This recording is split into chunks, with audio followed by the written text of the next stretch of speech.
Hello? Chat. Can you hear me? Sound test. Check, check. Yep. Oh, you guys should be able to hear me, at least as far as everything I know is concerned. Looks like we're wrapping up signups tonight. We got 31 people, which is pretty good, but it's also a holiday, so a little on the lower side makes sense. So yeah, 31 people today. Getting close to the end here for the season. Also, I think this is what, week 9. So we got 2 more weeks. So this season's about to. It's looking like the season's about to wrap up for just before EX9, which is probably what Eagle plans. So this should be pretty fun to see.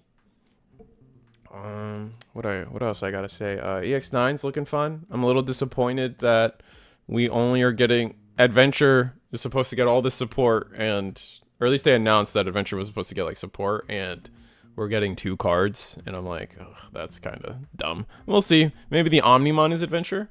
We'll see. I guess, I don't know.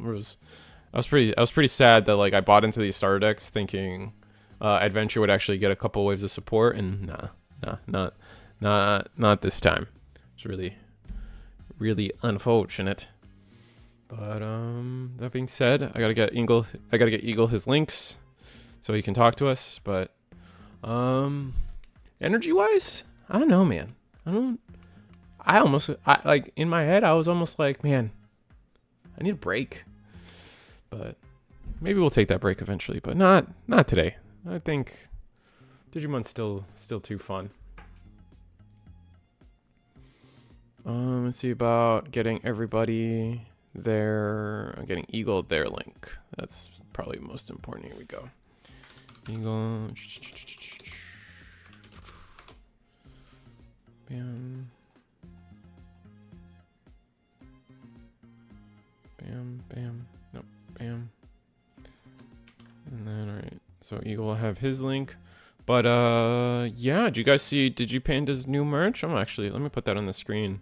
Digipanda's got new merch. So, here, take a look. 4 new sleeves. And his old ones are on sale, which is exciting. So I edited the thing a little bit. Those sleeves are on sale, 20% off-ish. I think I didn't do the exact math. I just kind of looked at his site and saw that there was a sale. So, but yeah, I think the sample parts are a bit heavy-handed, but you definitely can see that it is All Force with Rena, Mastimon, Dioboro, and Omnimon. Not bad at all. Not pretty sick, especially with All Force getting support soon. I think these sleeves, I mean, all of these, right? All of these are Cyber Sleuth related decks in some way. So I'm sure pretty well timed on his part, I would say, in terms of merch. We'll probably talk about these more later as more people come into the stream. But I just figured I'd give you guys the first round of sellout for these things. I still haven't given Eagle his link after all that yapping got there, but all right, let's see. There we go.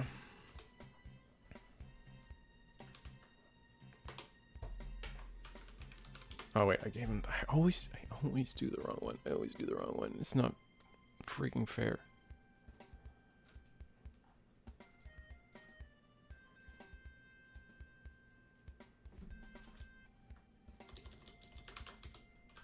There we go. Fixed.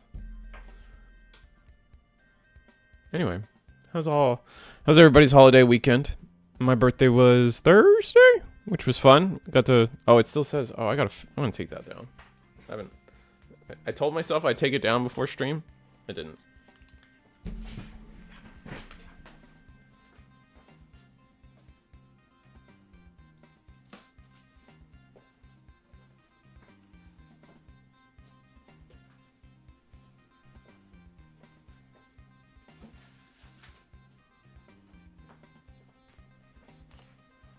Trapped in wires over here.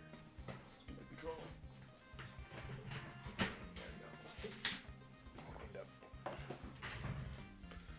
Anyway, took that down. Yeah. So let me. Eagle's gonna be a smidge late, but players are at their tables already. Wow. Oh, I guess it's already 33. Yeah. Let's get Kakaru and. This guy's, who's this? Neuroflame. Ooh. Got a whole new person tonight. Well, maybe they're not super new, but they're new to me. And my memory is fleeting, so. After being a year older, it just goes, you know? Let's see. They're just rolling for dice. They haven't started yet, so no big worries. Here we go. It's all fixed. Bam. Bam. Let's clean up some of these symbols. And round 1 is a go. And the memory markers are touching even. Dang. Using one of the mini mats from Premium Bandai. Remember this set? This Premium Bandai, I think this was forever ago at this point. Jeez. It's a pretty, that's barring the edges of, you know, a classic at this point. That's, you know, pretty cool, I think. Let's see if I can find my timer. Yeah, let's found it. Let's go ahead and show that off. Pairings, timer, 47 minutes and 25 seconds on the clock, starting now. One day, I will be almost as handsome as Risu. Thank you. One day, I wish I could grow up to be me too. Or at least, I wish one day I could grow up to be the me you think I am.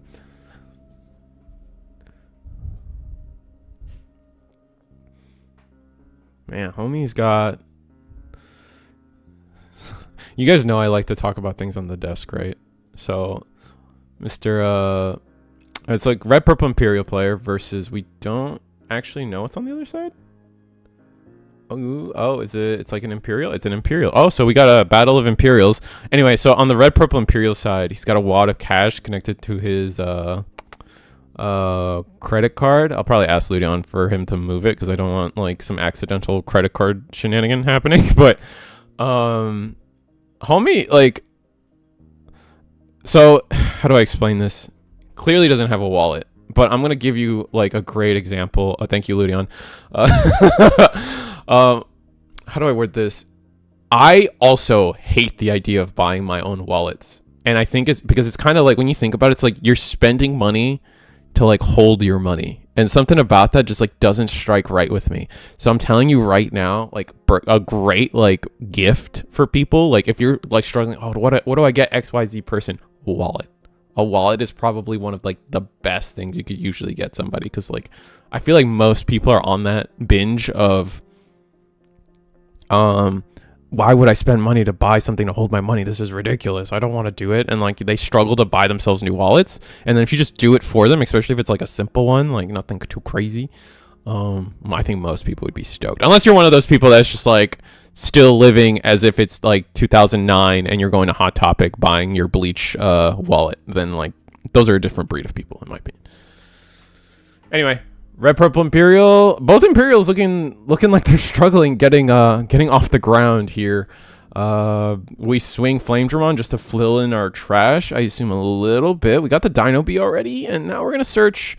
We're gonna grab Dragon Mode, and then we're gonna trash the Pyldra. So all right, our trash is just about set up as to where we kind of want it to be, but at 3 memory, there's a potential that we go pretty far here as Imperial, especially now that we have the 2 bodies. We don't even need Davis Ken. As long as we have at least one of the memory gainers, we'll be fine. Never mind, Vima, or what? Davis. Oh, Davis choked to 1. Okay. Still scary. There's still a world here where, there's still a world, and we're going to get blue-green ever so delicately right there. There's still a world Red Purple Imperial just skyrockets to the moon here. I believe there's the green purple Wormmon in trash, and we know both. There is a Shadramon in trash. They're not the promo, but a Shadramon. Is it Shadramon or Shadramon? I think it's Shadramon. And we have 2 different level 5s to choose from in our trash to play off of our Dino Bee. So as long as we have Dino Bee effect, we could potentially, like, I mean, obviously we need the cards. We always need the cards, but you guys were good on where I'm going. Red Purple, this is not outside the realm of Red Purple Imperial to just have combo.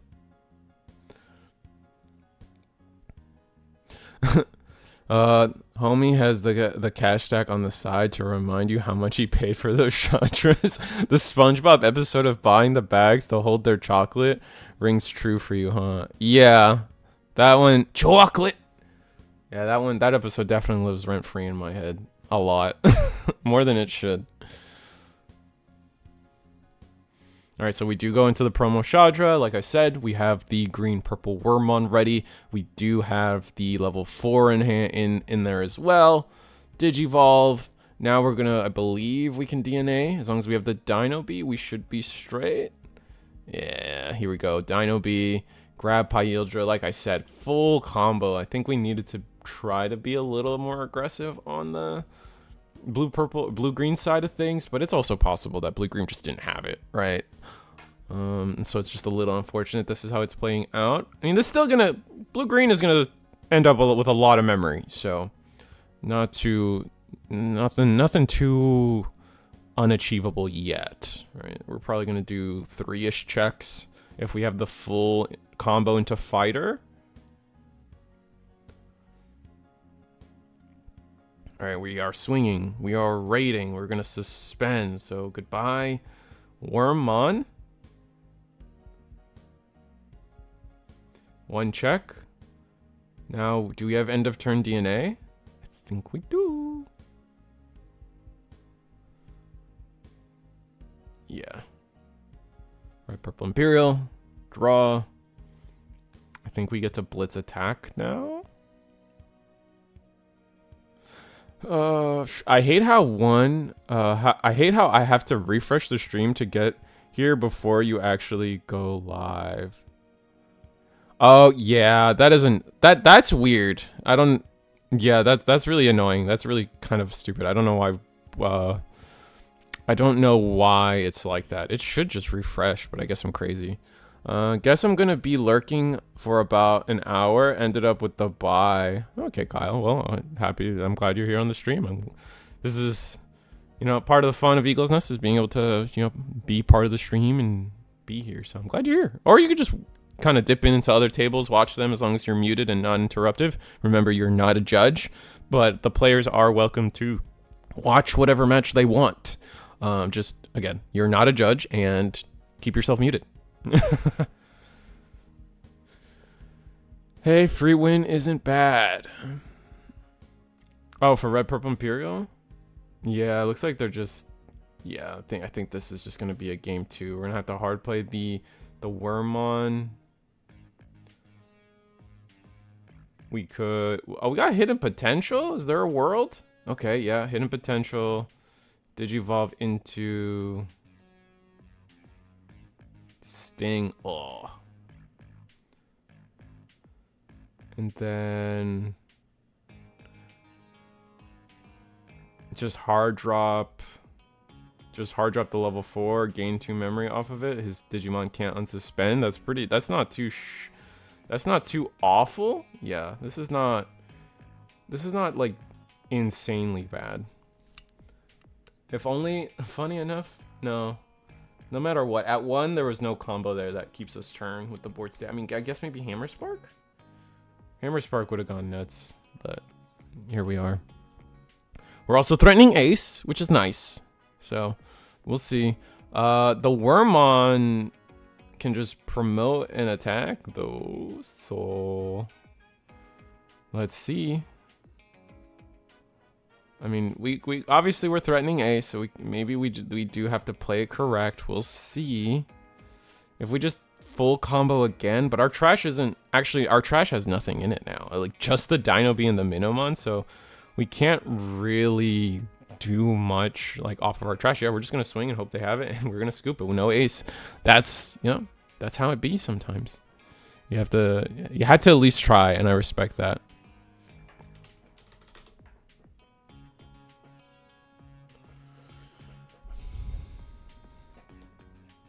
Bluff called? Yeah, no. I mean, you have to present the bluff, though. There's no...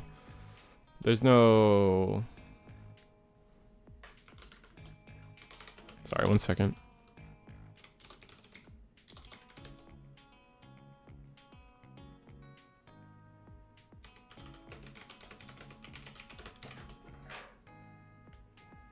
Sorry. Real life duties sometimes call. But yeah, no, like it. Davis Ken, no, not seeing Davis Ken. That probably could have changed one or two things, but it really just felt like red, purple, Imperial, or blue, green was just off their game. Their draws weren't great the whole time. And they just couldn't do much afterwards. Even red, purple was a little slow there too. It's just, you know, they saw their combo more first, I guess. It's like, is that the proper way to consider that? And they did a good job of limiting what blue green could do on the aftermath, you know, clearing the board of both bodies, doing it after the promote so they had nothing in the back was kind of huge, right? Just well timed. Everything kind of was just in red purple's favor there.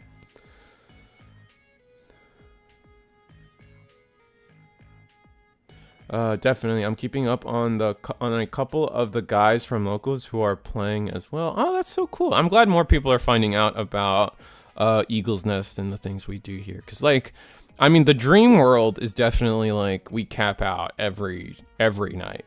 We're working on trying to get Thursdays to be as large as our Mondays. But, you know. I'm just, just like, I think maybe I need to promote that more. It's like, share it with your locals, share it with this, share it with this. Like, who knows, man? As long as your locals aren't on a Monday or Thursday. I was also passing around the idea. I was also trying to, like, one thing I want to try to gauge interest for is, like, this is the brainworm in my head right now. I'm not saying this is gonna happen. I'm not saying that this is realistic. I'm not saying it's real. The current Risu brainworm about tournaments and stuff is like, is there a world where we can pull off a West Coast night? And what do I mean by that, Risu the Squirrel? Risu the Squirrel, what he means by that is they like, obviously we start at 7:30, 8 p.m. Eastern. Those times don't really mesh well with, you know, then the standard working schedule of a West Coast player. So is there a world where we can maybe pull off a more West Coast night, essentially? Like, you know, start at 8 p.m. Eastern, start at 10 p.m. Eastern. Is that worth doing? Is there enough interest to support that? Could be like, you know, it's hit or miss. Obviously, other, like, you know, I'm not expecting all our East Coast players. Like, it'd have to be, like, listed as, like, a different event from the current structure of things. There's a lot that goes into this kind of stuff, like in behind the scenes too, but it's just like the general idea, is there interest for a more West Coast night, I guess is what I'm going to call it for now, for the sake of this conversation. Blue-green chooses to start, I believe. Blue green chooses, no, there's no shot. All right, I missed the first few turns. I think I missed the first few turns for sure. But that being said, now blue green Imperials just got everything, right? We got Tamer, we got level 4 in the back. We're geared and ready to actually play the game this coming turn for sure. I learned from Titania that our Thursday locals got folded into Sunday. Main one I go to is Thursday, sadly. Oh, for your locals? Yeah, I know what you mean. That tends to be our big talking point for our Thursday nights, is that it's a lot of people's normal, like, in-person locals nights for Thursdays, which is, I find amusing that a lot of people just have Thursdays as their Digimon night.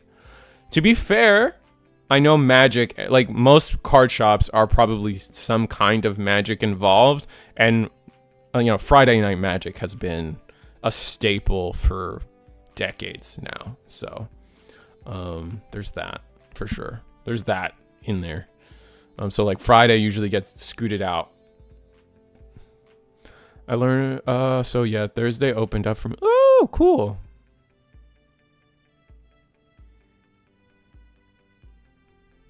Well, I hope to see you more often. They're just gonna swing Stingmon? Oh man, they're just gonna swing Stingmon and then no rookie off the Davis Ken? That sucks, man. We swing and we hit an analog youth too. That's a bummer. And we couldn't even swing over the Shadra. Oof.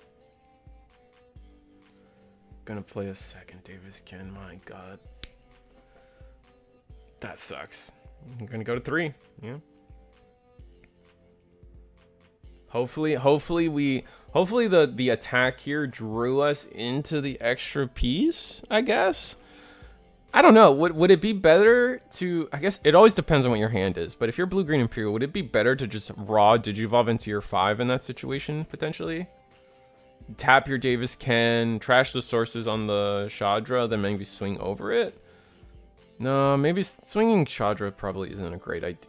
Putting Shadra in trash probably isn't a great idea, but being on the board is the Shadra in trash is the same as the Shadra on board, so I guess maybe it is better to just get rid of it. No, but then that also puts the Wormmon in trash. Man, I hate having to consider what's if a card is better existing in trash or field. It gets complicated real quick. Risu missed all of my messages. Did I? I don't think that's true. I bought a webcam for Thursdays. Oh yeah, I did miss all your messages, Junk. I hate how I have to, oh yeah, refresh the stream. I did mention that. Free win isn't bad. Oh, for the buy. Is that Digipanda? Digipanda's not here. No. And he's not on stream either. And then main one I go to is Thursday. I bought, oh, you bought a webcam for Thursdays. Oh, nice.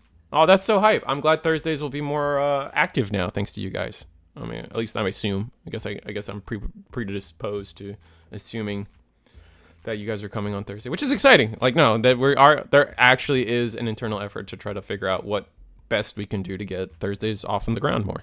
Not off the ground more, but like better. Bro, we still get like 20 people on Thursdays, and that's still a lot. Sir, a second Davis Ken has hit the board. Yeah, second Davis Ken has hit the board, but like, doesn't matter. Like, I don't think. Yeah, because now we're not gonna be. They're just gonna full combo us. Yeah, I think we needed to go about this differently. Maybe we don't even promote. I think maybe promoting might have been bad, but if our hand was just that bad, right? Oof, that's why I'm a huge fan of the new Lydra. I usually try to avoid the raw Evo unless I'm in the back. Yeah, being able to swing over the Shadra could have been potentially really nice there, at least giving us something extra. Dino B. Whoa, we attacked, right? Hold up. We got to do all our effects. Gain 1 memory. It's 8k versus the 8k.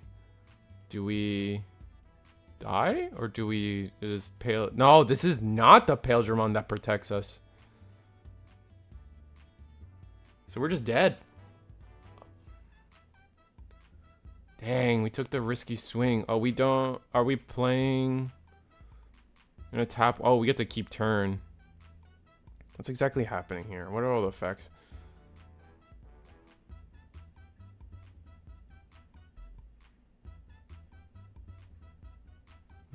All right, to the yeah. Okay, cool. Are we gonna resolve on deletion to play Wormmon? I guess not. Sorry, I'm catching up on chat. But the new Lydra lets you get in safe swings while drawing. Yeah, for sure. The new Lydra is really good, I think. Anyway. I saw the playmat. Yeah, no, the playmat. People really love the playmat. It's really good. Looks like EX3 Pale Dramon. Yeah, that's not the one that protects for sure. There's really 3 things I consider for raw Evo. What is the level 4, i.e. XV is ideal, and am I evoing into ST Pyldra? And if you've got a Wormmon under the level 4, even better. Oh, I see. Yeah, that makes sense. It's just like, it's usually hard to go down those daisy chains of like what's the best line when we just don't know. Not that we don't know, but like more like what's the word? We just don't know the hand, right? Like we don't know like the full extent of the hand. They might have just not had anything. Man, here we go. Dino B again. Is this end of turn? No, this isn't end of turn at all. You gotta keep track of this. Like, what is the correct way to go about? Like, this is hard to keep track of a lot of the time.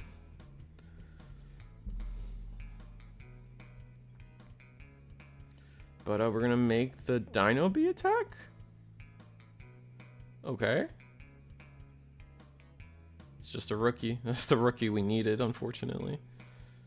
Alright, now it's end of turn.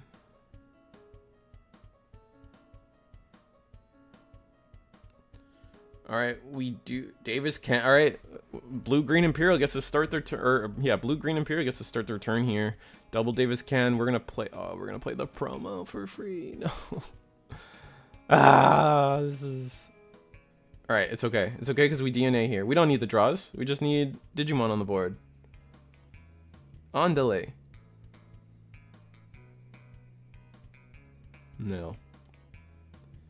Maybe we have a struggle point. Oh, dang, our draws just weren't there today as a Blue-Green Imperial, unfortunately. Oh, there's the Sting. Okay.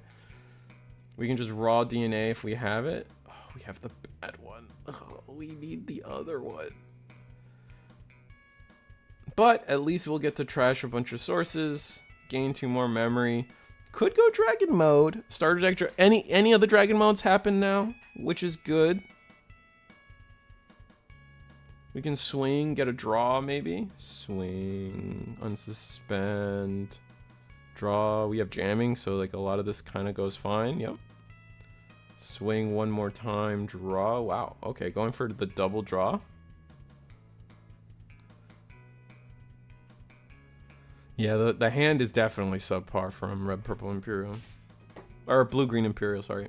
I guess they're both. Like, there's no shot you don't end that turn with a dragon, or a Red Purple Dragon mode, right? So both players are kind of in an awkward spot altogether, right? There's no...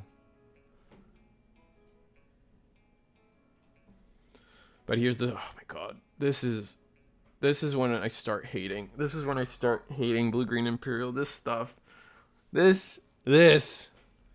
Now this is the problem. Alright, Digivolve in the back. Finally drew in another rookie. Do we have another DNA? Or is our hand just that bad? Jeni's house? Okay, our hand is that bad.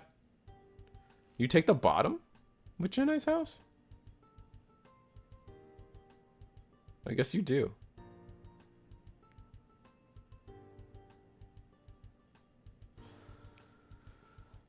Yeah, you take the bottom one. Okay, yeah. I know I know Jeni's house goes to the bottom, and I know Island Adventure goes to the top. I guess I just don't. I guess the best way to remember it is Island Adventure takes top, goes top, and then Jeni's house takes bottom, goes bottom. I guess that's like a good way.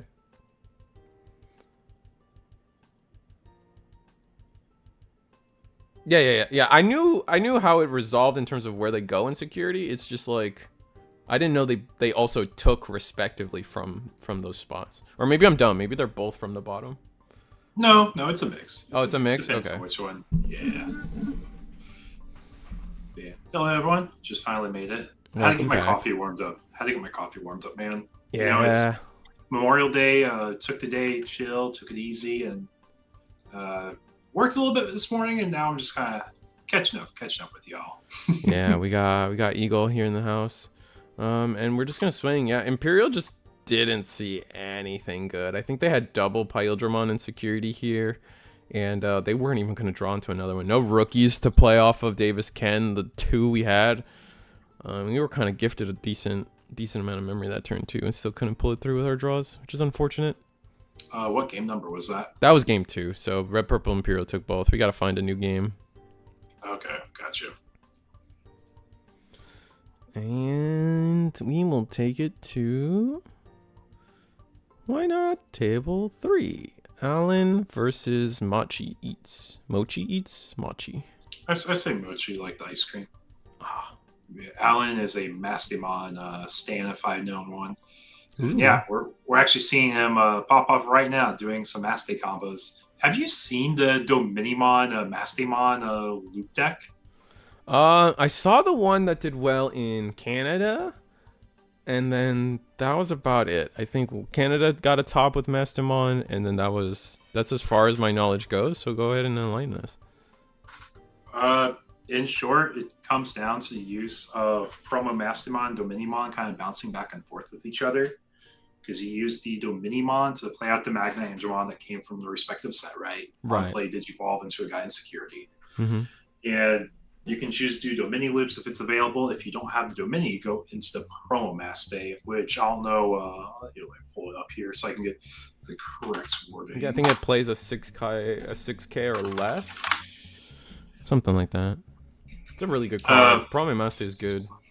So when Digivolving, you regardless will get Recover. Mm-hmm. And then if you were DNAing, you can place one other Digimon or Tamer at the top or bottom of security, trashing your opponent's top security. Right. And the cool part is you could do your own Digimon to security. And then from there do something, which I thought was really cool. Because like you can either choose your opponent's Digimon and then trash their security. So effectively net 0 on security change. Or you can plus your security and minus their security, which is kind of devastating in some tempo board states. And it looks like Master is just doing a number on Renamon right now. Yeah, but the important thing is the second part of the Promo Maste's effect. When you trash the security, you can play a 6K or less. Which, if you end up tucking a Domini that has like the Magna Anja underneath it, the Magna Anja goes to trash, right? Because you trash the source. Oh, you play it from trash. Okay, yeah.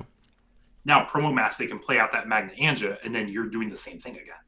But you're building up a board. And then it also has a small Lucemon engine with it, too. That's one way you can do it, where you can use like the Chaos modes and the Rookie Luces. Oh, that's wild. It's hand or trash, technically, for the Promo Master. Got it. But it's a really, really fun looking deck. I personally haven't built it, mostly because I didn't own Dominis until this weekend. Fair. I went down to Austin, Texas for Memorial Day weekend, just chilling, catching up with folks, and went to locals. And gosh, that was so fun. So fun catch up with a lot of friends. That's nice. We're going to go in with all these Mastimons. Are these the Mastimon aces? I think they are. Yeah, those are aces. Those are definitely aces. Yeah, you just... We're in a pretty good spot. Here's 2 checks. Or is this 1 check? We don't have Alliance, right? Oh, no. I think the... Yeah, that's what I said. I think it's Alliance check there. Yeah. So 2 checks. Sakuya doesn't really have anything scary in security. Once you're past... Yeah, no. The scariest thing is that Ruin mode, but we Allianced. And swing. Ruin mode against a ace. But yeah, we were very comfortable there. Dang, I wonder. That looked like it was at least a game 1, or Master is a pretty slow deck, so there's a good chance that was just game 1. Yeah. Yeah, Sakuya can make it can take a minute or slow down game states as well.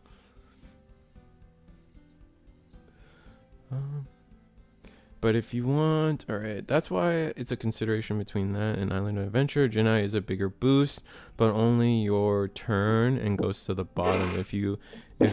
If it's the DP you want, it's the way to go. The thing about, for me, Genai's house, I think I still prefer Island of Adventure. Plus 2K all turns is still gross. I feel like the plus extra 1K isn't a big deal. And then the security effect is so much better for most decks, I feel like. Not only does it go to the top, so you kind of guarantee that security effect most of the time happening. I know, obviously, deck's trash. But it going to the top, and then, like, they swing, and you play Davis Ken off that security is way more impactful than your last check potentially being a rookie for free. I think that's been my big... that's been more important to me than just the 1K versus... the 1K difference boost. What deck had the Genais? Blue-Green Imperial. I was going to say, if it is like Virus Imperial, I'm pretty sure you can do like the whole Trash Evo Worm all the way up into a big guy, right? Worm is your turn, I think. Is it? I thought it was on play, like a generic on play. I think it's like, it has to be your turn, though. I think, hold on. Probably something that specifies your turn, like a DNA. Yeah, you're right. If it's your turn. You're right. I was going to say, that'd be a crazy, like, last card security trap of, oh yeah, I could play out my worm and go all the way up. That would be so busted. That'd be so good. Actually, wait, isn't there a Dracomon that can do that? Like the promo purple? Oh yeah, I think so. Or is that a your turn lock also? I Not wouldn't sh- be surprised they locked it to your turn, but that could be fun. It's an on play, but it still has to be your turn. Yeah. Genai House has some fun interactions in Atmon. You can play a watch and stun a body. Oh, interesting. What about Ludion? Have you seen, at least for me, the latest talking thing to talk about is how Heroes is also on the Gravity Crush Fire Rocket train using Atmon to OTK people turn 2. That's been an entertaining thing to experience here and there. App Heroes. I think we saw who was it? Totally blank on their name. Last week they were playing it. Gosh dang it, it's going. Oh, Lindell Rose. That's who it was. They were playing the App Heroes deck. Right. We did have them on stream, and they just like literally they just had the most unlucky security like checks of all time. Every time they tried to go for a game, it was insane. It was insane. To be fair, App Heroes Ludion is a lot more like an archetype because it's like the hero pile deck. Like, you can at least say that is like within. Because they all have the hero trait, right? You use, I guess, maybe one or two it's of them. It's pro tag pile. Yeah.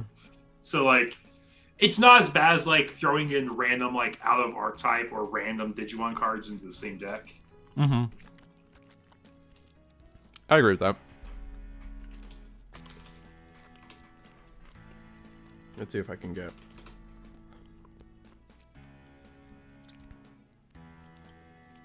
Let's look at some of these cards that the deck has, because I always forget which level 6 or 7 or whatever has the hero trait. So the Dogotch has hero trait, Globemon has hero trait, but I don't think the Gaiamon has hero trait. Unfortunate, but still busted. I just love my Atmon boys. Well, you're getting more. As Adventure for some reason got advertised support, and it's 2 cards that are barely Adventure support. They're more Alter S support than anything else, and it's like, upsetting. There's still a lot to be revealed though. It's like we could be getting a good chance. We got some empty spaces that could help. Yeah, maybe another Ty and Matt. I think we might have room for. Then there's Analog Youth still to be revealed, but he wouldn't be Adventure. Omnimon. Dude, the Alter S stuff looks crazy. Like or the Alter B or Alter. I think it's Alter. It's Alter S. You're right. Okay.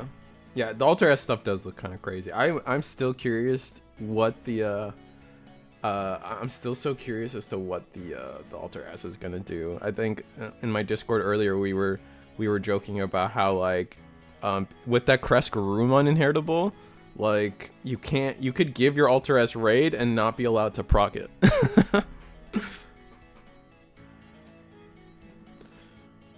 Considering the old Alter S plays out both aces and they would have to be removed, and if they would be removed, can Digivolve into another Alter S is silly. Oh yeah, and the fact that they have their aces and they have on plays, like the original Alter S, it's gonna be hard to top that one right now for the deck after getting two aces.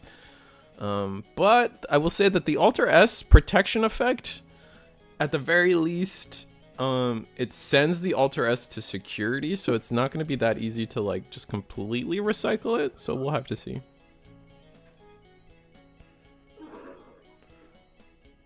So Mastimon goes in, clears the board, and we hit a Rika. Yeah, got 2 checks in here. The thing is, we can still DNA end of turn. Mm-hmm. Or we can just choke out 1. That's also pretty good here. Yeah, I think you just go with that. You don't need to overextend. You have game next turn. You can do a lot next turn, but you probably don't have game.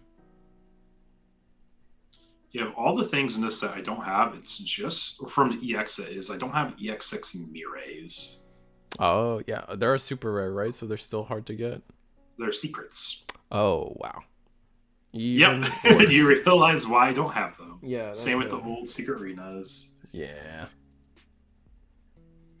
Yeah. All I'm seeing is a whole lot of nothing against Beach Bug. Big Bug. Big Bug. Big. Big Bug.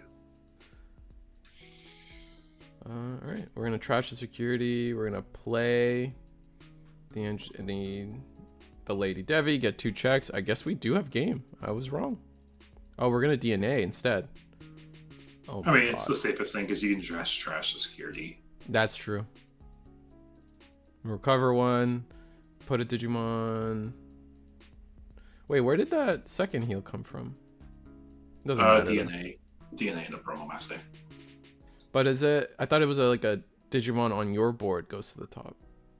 You can choose. Okay. Here, let me pull it up. Promo Master is probably going to be the talk for right now. That card's been spiking. It's like 25 a pop now. Yeah, no, for sure. It's a busted card. Again. Yeah, it's an unconditional recover. Then you have to DNA by placing one of other Digimon or Tamer as the top or bottom security to trash your opponent's top security. So you do have the cost of tucking something still. Mm-hmm. Just looked like he healed something that wasn't on the field. Maybe I just missaw it. It's fine. Yeah. Regardless, there's enough things on board. It was game either way. It didn't matter. I agree. Oh yeah, no Promo Master takes it. That second game was so fast. Jesus. I guess we can just find another game. Yeah, how much time we got left in round? Like 12 minutes? 12 minutes. Games are getting pretty close to wrapping up, but yeah, we can find some. What's the table 4? Just going somewhere close by. Table 4 is wrapped up. Table 4 is wrapped up. We got Big Z versus Garnis in table 8. They're still mid-game. It is Adventure versus Anga. Ooh. Always love me an Anga. Anga's the deck that doesn't die, you know? Yeah. It's one of those, like, it's got a consistent game plan. It's not a bad game plan. But once, like, it's definitely, like, the floor of the meta. I feel like they just have a tool for everything, and you need to be able to expect it and beat it. And we're just going to choke to 1 against this disgusting adventure board right now. This is just game. We'll see. Unless we have like a Magna Ancha ace. That's the only thing think of that can really disrupt it here. We go to 2 memory technically here because we do have the Joe and Mimi on board. Yeah, we fix it. Yeah.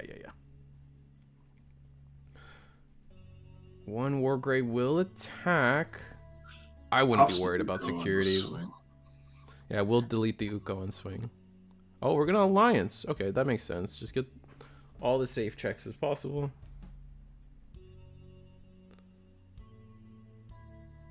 Are we getting aced? Is this going to be like a Zudo ace, a Magna Ancha ace? Both are valid. Zudo ace would go so hard. No. Oh my god. That also goes pretty hard here. What do you do? Probably bounce the Wargrave that's active, I think. But the other Wargrave still has a check to do. Okay. That's fine. Like, if you bounce that in exchange, the other guy with reboot swings and then can go back to active. This at least give you a chance to like respond to a board because it's not rebooting this ward, right? Mm-hmm. That's fair. Now you do have to respect the ace here. Like, you know he has the ward ace. You just bounce it back to hand. Are we misplaying into that already? I don't think so. Just because, like, okay, we got hybrids. I was gonna say we have hybrids, and like 1 Wargrave will delete 1 body, and then like Kendo just goes in, draw your card first, but yeah, scoop it up. Damn, saved by security. That goes hard. That's kind of like one of the biggest weaknesses about Adventure, I feel right now. It's like they don't have a great like level 6 lineup. They do really it's so risky after a certain board. You're just sitting on so much like ace power to just give your opponent away. That's why you play the security bombs. No, that's true. Security bombs are great for exactly those reasons. I want to see that master list. That's fair. I don't think I have access or freedom to like give those out. Maybe we'll give them out at the end of the night. Just depends on how the players are doing. Oftentimes, we like to hide the list to give players some privacy for any potential upcoming events. Speaking of which, I think Texas has an event this Saturday, right? I think so. Yes, it does. It does this upcoming weekend. I haven't been messaged by any players to keep stuff private, but they'll probably start flooding at the end, if I had to guess. If there is any. Yeah. But we do have some people from like the Dallas locals trying to get some extra practice for this weekend, so it checks out. Yeah, and it makes sense. I mean, if he has Omni Ace, he would have been chilling. I mean, even if he had Omni Ace, he still isn't chilling because you still have hybrid for game, right? You just go unblockable. Oh, wait. Yeah, we had unblockable Koji in the back, right? Yeah, we did. Any of y'all going to Texas? No, Ludoyan. I thought about it for a long time. I was debating it for a while, but still being unemployed, it didn't seem right to do that. Would have been fun though. Would have been fun. I every time I go to Texas, it's a blast. So I definitely, it's a sad note to not be able to go. It's also a pretty like affordable place to go to for events. Oh, that's one of the best parts. Yeah, dude. Like literally, like I split a hotel with like a couple of homies, and the whole trip is $200 there and back, minus food. But I don't think most people count food when they travel. I think it depends. Like I think the hotel they normally have the venue at has free breakfast. Ooh. So like if you're staying at that hotel, it's pretty easy to like. Yeah, because this time it's not in. It's Mesquite this time and not Dallas, which is usually where they go, or Austin. I forget where they usually go. Mesquite. Austin is like 3-4 hours away drive wise. I know that as someone who would drive all the way up from Austin to Dallas a whole lot for events. Right. Working or playing. All right. Yeah, there is a few store regionals this weekend too. You are right, Bucks. I think that's your store regional you're going to, right? You're going to the store championship. Ooh, store regionals. How many more do we have? Like, are we getting to the end of the store regional situation, or? I think it's until the end of this month, maybe next month even. I think it's this month. Because I think they rotate games every month. The first one is One Piece, second one is Digimon. I think Fusion World's the next month. Got you. In that case, man, let me know if there's ever a stream for those you guys. I would love to be able to support any store regional streams. Watch those. Because there's a lot of information that comes from those. I think our meta is pretty much shaped by store tournament results right now. We have like a couple events, but for the most part, it is predominantly store regionals. Dallas is huge. Regis is totally wrong in the location of the regional. To be fair, Dallas is huge. Yeah, I don't know, man. I know it's not where I know this time it's not where Bandai Card Fest was. Ooh, can't reduce play cost. That's disgusting. Yeah, it says, I see those tamers. I don't like them. Let's slow them down. That's why Red Base Inga is in just like a really good spot. If you liked Inga before, just go back to Red Base, you know?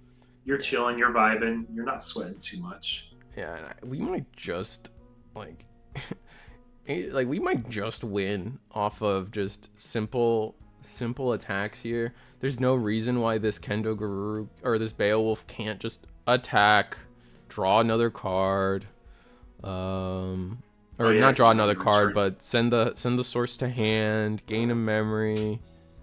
We have another Solarmon, and then next turn we just win with fundamentals again. Just gotta choke to 1. Yeah, no, adventure not seeing rookie is pretty devastating, and not seeing the memory setter also hurts because now we just find a way to choke to 1 every turn and call it a day. Uko for 1. Oh, I see. Uko for 1. The Beowulf will attack, get the Kendo to hand, and then we either play another Solar, which I see already in the hand, or play a 3-cost Tamer.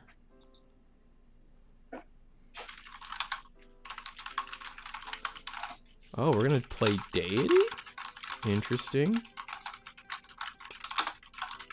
And we're gonna not pick up anything, and we're just gonna play... Why not attack? Huh. Afraid of security? What are we afraid of in security that we wouldn't attack with a jamming Beowulf to recycle the Kendo? More tamers, I guess. But if our opponent can't reduce with no Digimon on board, like an extra, like a tie is like the scariest tamer at that point. Interesting. Yeah, because you play without paying the cost for tie, right? Mm-hmm. Yeah. Like another version of any of these three tamers wouldn't matter. So, and then we'd have jamming, so fair enough. Playing it safe, either way. Going for game next turn, either way, regardless of which play we did. Curious if he was just waiting for his opponent to slam something so he can go into Anga and bounce it. Yeah, just be absolutely safe with security. Yeah, losing to Full Moon into Bricking as it feels bad. Yeah, it's awful. And we're going to play the Melga. Can't reduce it. Gonna bottom deck. Has to play for the full 7. Ugh. I mean, that's like the plus side of aces, right? Like, it's a super cheap play cost. Yeah.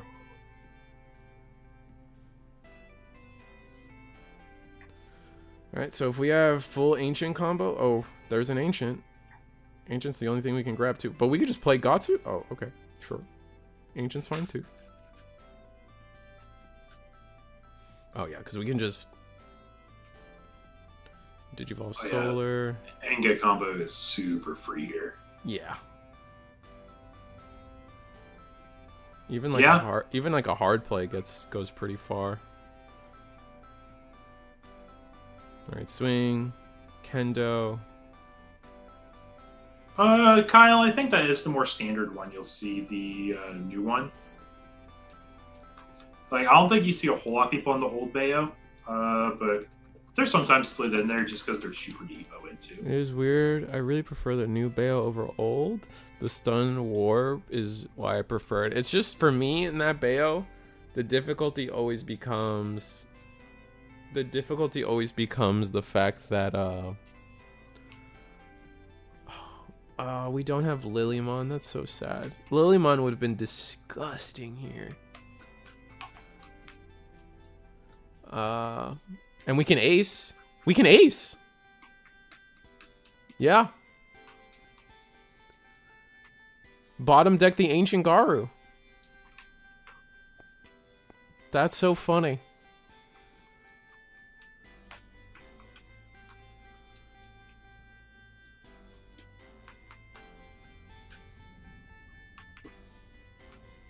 Oh, if only we had like a DP boost of some kind. That would have been just extra disgusting.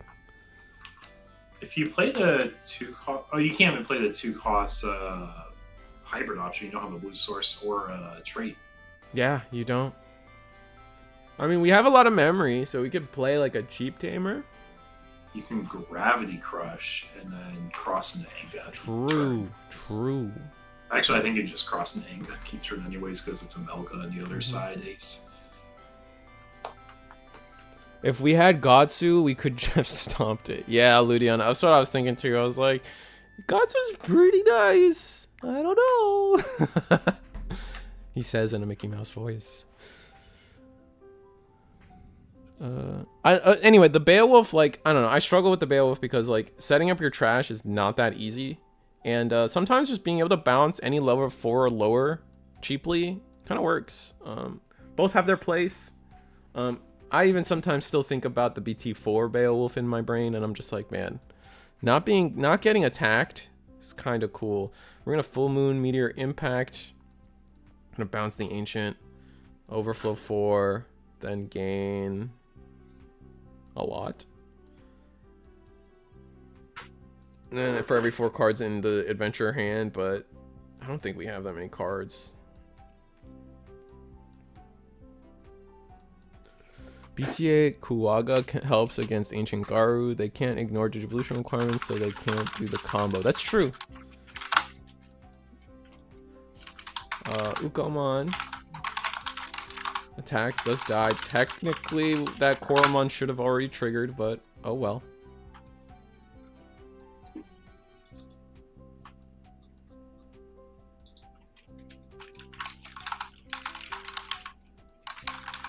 Uh, 8 out of 10. Adventure usually has something to do, and I love it. They just don't have anything to do against this Solarmon, man. Hammer Spark, choke to 1.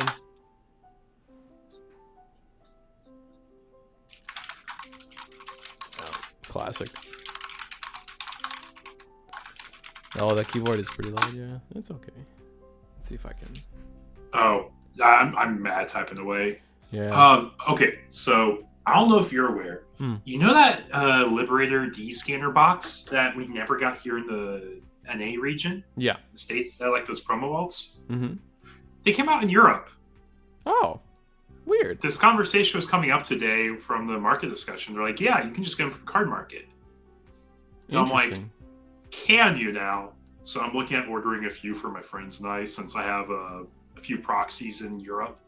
Oh, that I can ship nice. through. What were the promos in that for that again? Was it just like alt arts for? It was the Shumon, the Shumon, the promos, the Orisa, Shoto, Terramon, and the Galemon promos. Oh, those are so cool. I know a lot of people here have been trying to copy those like 3D printing their own version of the Liberator deck box. Just because like we're not, just seems like the US isn't getting them, but that's really cool. So, and the cards come English and everything? Mm-hmm. Yeah, they do. Someone shared an eBay listing with me, and I'm like, oh, these actually are out. Oh, wow. That's pretty cool. Let me see if I can get Eagle's face for you guys. Bam. Bam. Copy. But, yeah, so that has been the exciting part for me today also. Once I saw those, I'm like, oh gosh, I gotta spend money again. That's how I feel about the Final Fantasy set for Magic. For Magic right now, yeah. I'm like, oh, like which commander deck do I have to buy? Which one do I gotta build? Which alt art is the prettiest? It's just, and Magic's an expensive game, man. Magic is. It is. And I really want a Serial Chocobo, but I probably won't spend the money on it because it's way more than what I would want to ever spend. Yeah. Like my personal philosophy, and I know I have like a bigger disposable income, like spending budget than people, but like I won't spend more than 1K on a card normally. Like that is my absolute limit, and that's why I offer that for cereals. Like it's my cap. It's what I'm comfortable offering, and if I get the numbers I want, I get the numbers I want. If not, I'm not hurt about it. Yeah, no, it's just like, it's hard to sit down for me and be like, I could have bought like how many Nintendo Switches with that? How many computers with that? It gets really like, when you try to do like the comparables, it's just like, oh, that's really tough. I can't. Like for me, like I like max rating my decks too. Like Fenrir Lugamon was max rarity for a while, but my limit was always SPs. Like I'm not gonna go for SPs. Like it's just way too much. Ridiculous. The only deck I personally have ulted at this point is Galaxy because I just play it so much. That's fair. Like, it's a deck I'll be bringing to every local. I went to locals, and I told you I was in Austin this past weekend. Locals in Austin, we have like 20-some people. Play 4 rounds. Of my 4 rounds, 3 of them were McGeedramon. I'm sitting on my Hexblown Galaxy, and I'm just having a good time. And they're just like, what am I supposed to do? Oh my god. Slam promo Gallant, I do it again. You bring up Sun and Moon or Galaxy, and I'm instantly reminded.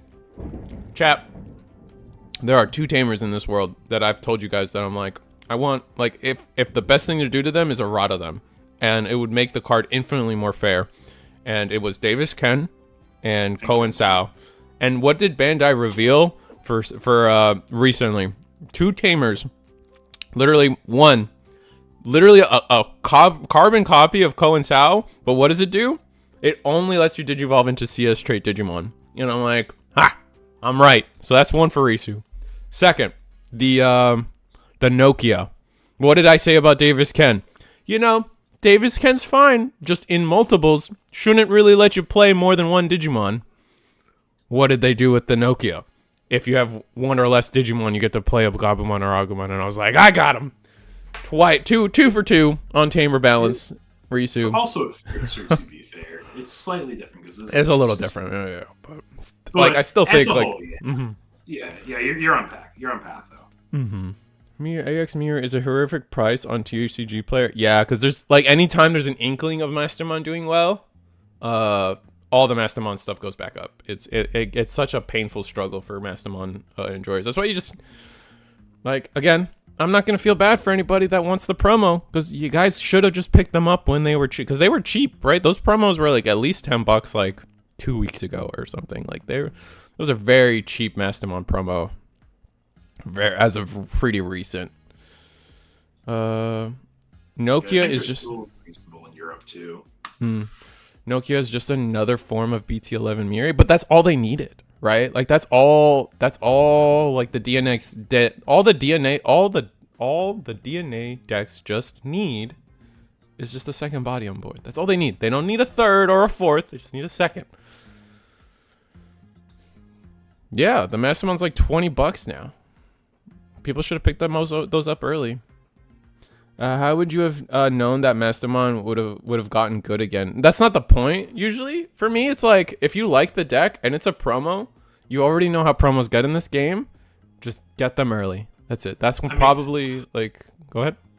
Okay, here's a very easy way to put this. I opened 2 cases of this last set, BT21. Guess how many Topper Gallantmons I got out of 2 cases? Yeah, that's 24 boxes, because 12 box a case, right? Yep, and you get 2 promos in a pack. Okay. You got 10. I got 7. I didn't even get 2 play sets. So every time someone buys a play set of a promo, you're basically buying a case worth of promos. Of course, there's variance with it, but it's roughly a case of promos. Yeah. So, like, anytime you see those Topper promos, you just gotta be very cautious about it. Probably scoop those up right away.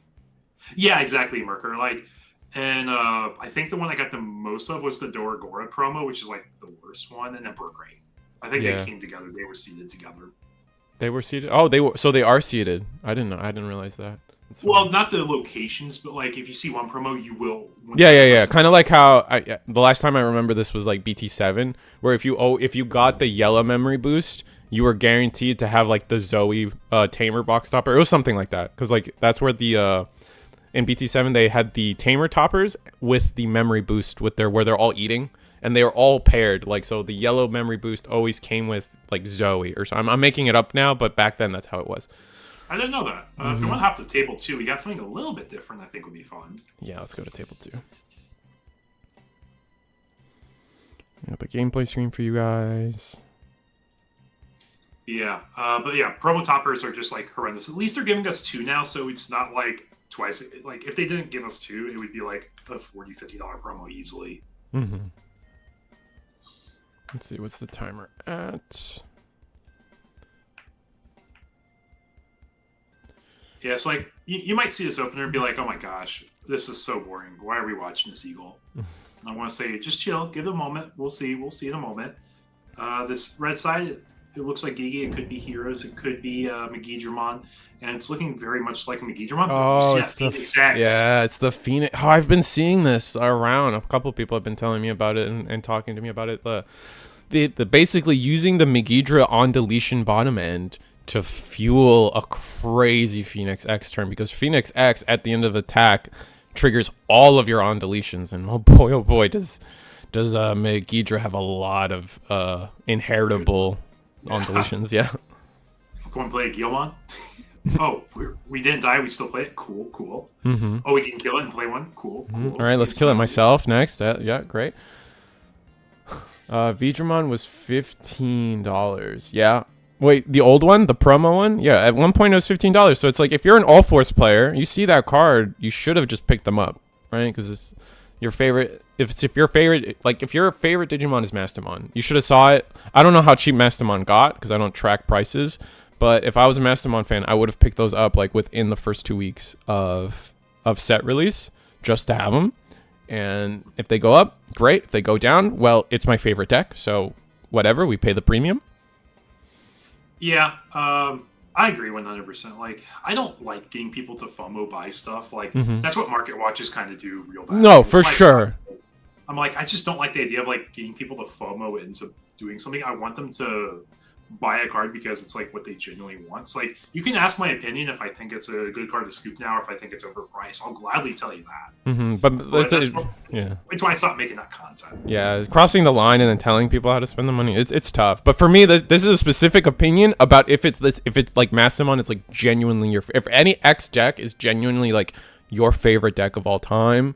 Like, just pay the little extra premium. I promise you'd probably save money in the long run, and you won't have you'll have your promos. We know the history of promos and how they work. And if it's your favorite Digimon, man, just grab it.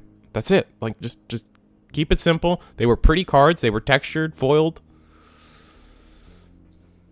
Mastiff promo was literally $5. Seen that and went hunting. Yeah, exactly. Like, if that's true, Stanley, if it actually was $5, like what am I telling you guys? Like, come on, like if Mastimon was your favorite, $5 should be like easy pickup. Like, I know, like we could try. Maybe there's a brain bug in your head where you're like trying to penny pinch a little bit. Like maybe it'll go down to $3, but like, come on, just pay the extra premium for your favorite Digimon and keep it safe.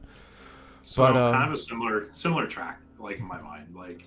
If you're trying to get cards locally and no one's had it and everyone's been asking about it for like 2 weeks in a row, that's when you just need to like buckle up and buy a TCG. Like, that too. Mm-hmm. Like people are so bad about that. They're like, I'm just going to get it locally so I don't have to spend money. And then by the time they finally see one, like the price is spiked up crazy amount. Yeah. What's and funny? Then it just feels bad. Yeah. Yeah, no, it feels so awful. No, I was gonna just pivot because like it's funny because we were talking about how I've heard about the Megidra bottom end Phoenix X deck, but I've also seen Royal Knights get the Fire Rocket adaptation. We're actually seeing that out of Casanova right now. They Fire Rocket their own Omni X after playing it with Purge of the Royal Knights to get 4 checks in a single turn. Disgusting. If we had Last Guardian on board, we would have just lost the game. Yeah, and Brent, I just want to like put the disclosure, like I don't think there's an issue with Market Watch content, but it has a ripple effect whether you intend to or not. Oh yeah, no, I'm not. If people want to do Market Watch, I'm just saying for myself, like it just never felt right to tell people what to do. I don't know. It's just not me, man. It's not Eagle either. That's all we're trying to say. Neither of us really feel like that's the content we feel like we are comfortable making. Eggman too. I have this conversation with Eggman all the time about like, oh, why don't you do One Piece Market Watch? And he's just like, I don't really feel comfortable like knowing that like, what if I'm wrong? And then you just cost somebody $20. Like that doesn't feel good. Because like, okay, let's at least be chill about it. Like, I don't care like how we talk about other people's content, but we don't have to call them names. But like. Oh, is that what's happening? Oh, okay, yeah. No, please. Yeah. Let's only make fun of me and Eagle, please. Yeah. But like, yeah. Thank you. We appreciate it. We appreciate it. But like, I used to make contents like, hey, if you're planning on like playing this deck, pick up these cards just like as a heads up. There's a chance like they'll go up. Not because like I'm trying to get you to like make money, but like I want you to be like a cautious buyer, right? Yeah. Like. Be prepared. Like, hey, we know Black War is getting support. Well, what do we pick up for Black War? Well, what are the key cards? Yeah, exactly. That's what I love doing. I love looking at future deck lists, but we can't do that anymore because we're all a global force. Wait, now it's just more speculation because now it's like before it was like, oh, we know War Greymon is black and purple and does this effect and this effect, so like these are the cards you're probably gonna want for that. Now it's like, well, they could just release Black War Grey and it's like the villain's Megazoo deck and has nothing to do with the old stuff, and you're just like, well, I can't really justifiably tell people to pick up their what's the boy's name, the tamer's name that gives you option Yuga.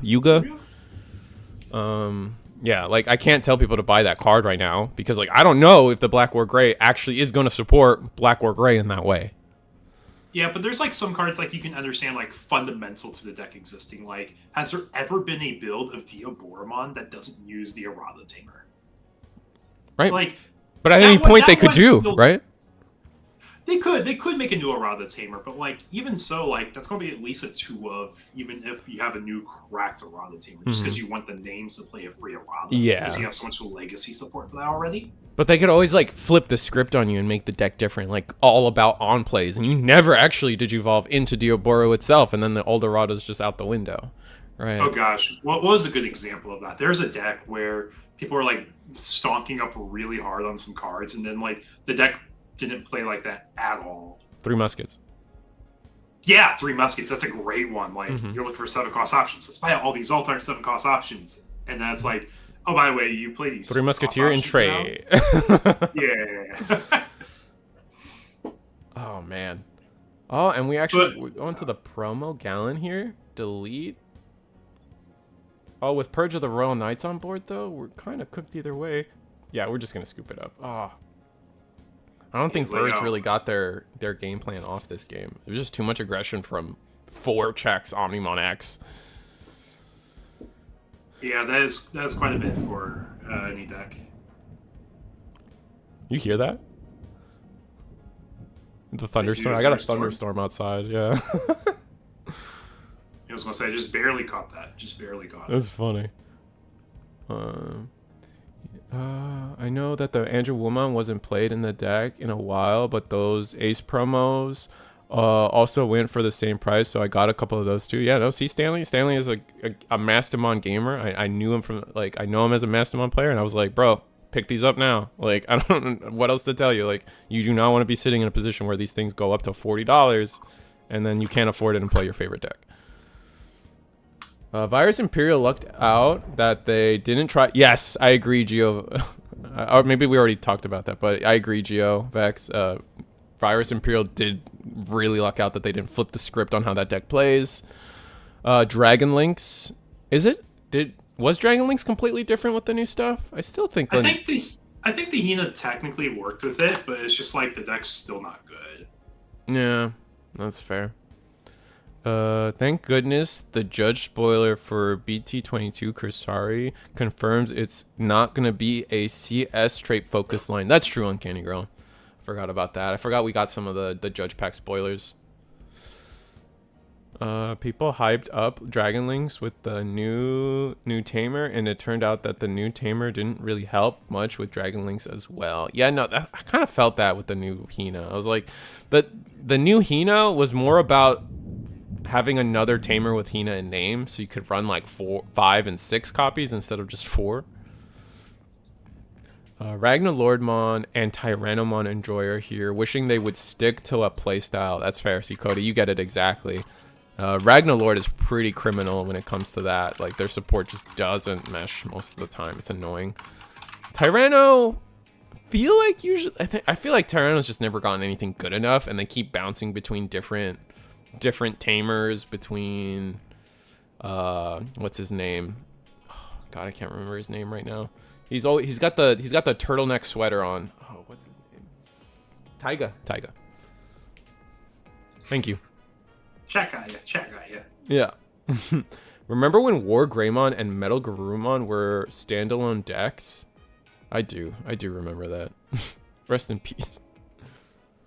But to the game here, with this we have a perfect War Growl X stack right here. We got Protoform, we have both 3x, 4x in line, and we're gonna attack. So no level 5 we can comfortably go into. That's unfortunate. Playing EX1 Birdra though, that's interesting.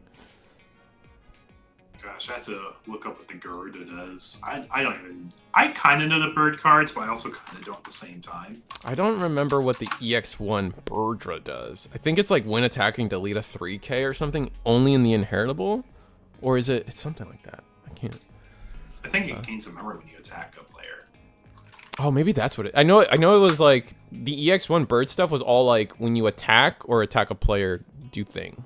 So the Birdra pops a 3k, so it pops a floodgate. The Garuda gains a memory when you attack a player as the inherit. Ah, okay. Gain a memory on attack. Got it. All right, so we get our own deletion effects. We get to play a cool boy. We're going back up the line here. GeoX whiffs, unfortunately, but the important thing here is we are getting the draw, and we're getting another. Oh, we did the Geo search before the Cool Boy draw.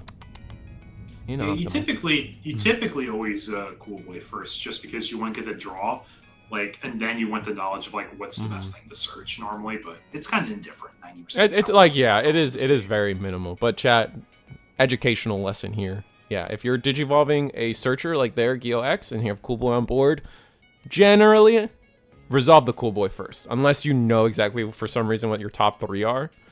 You want to go into a search with all possible cards in your hand available to you so you can make a proper choice during your search. Yeah, are we hoping for Graph Crush line here? Maybe. They only run the level 5 birds. Was that not EX1 Birdra level 4 in hand at some point? Maybe I'm confusing the Birdra and the Garuda arts from a webcam distance. Yeah, I think it was a Garuda. Got it. This deck is fun. Yeah, no, this deck is pretty fun. We do have Rush now? I always forget the condition to get Rush finally. I mean, we pushed this from raising. No, we played this out. Yeah, we win Growl X and then swung. That deletes the Magnamon, and we get the Omeka out. Oh, we're gonna just go Phoenix X off rip. Do we have the Rush? I guess we do. Yeah. Yeah, we did the buyback with Garuda X, so we have Rush. And right. We can Blitzed. Oh, this is gonna be so many triggers.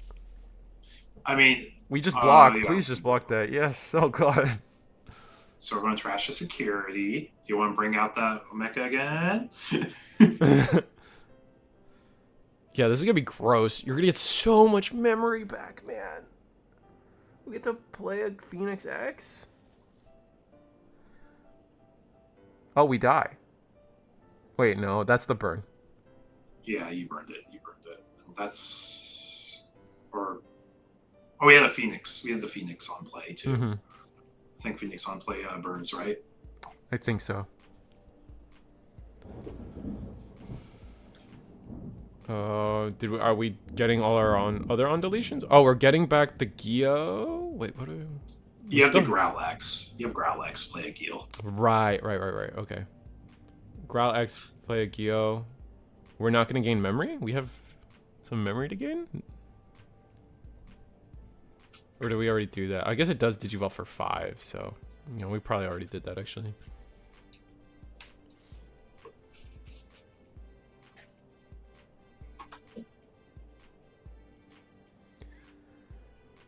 I am curious if Alter S or Abaddon will be the second secret for EX9. It's definitely between Abaddon, Alter S, or Analog Youth. I think either of those 3 could potentially be the secret rare. My guess, they really like giving us secret rare tamers nowadays, so I wouldn't be surprised if it was Analog Boy. Or Analog Youth.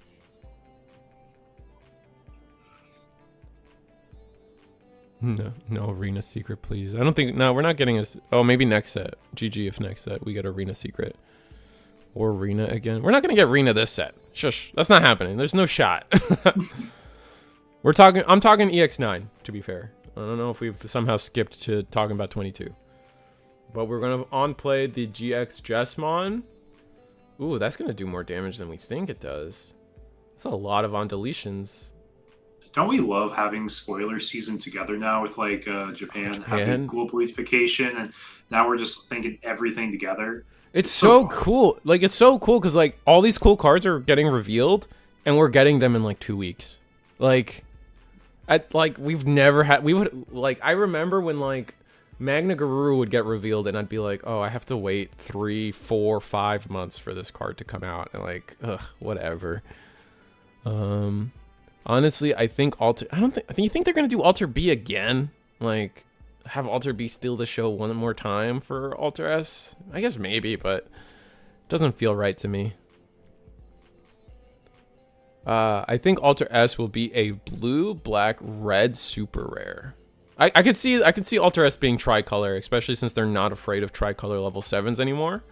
And they very clearly are. Everything is red, black in some way. Red, black, blue in some way.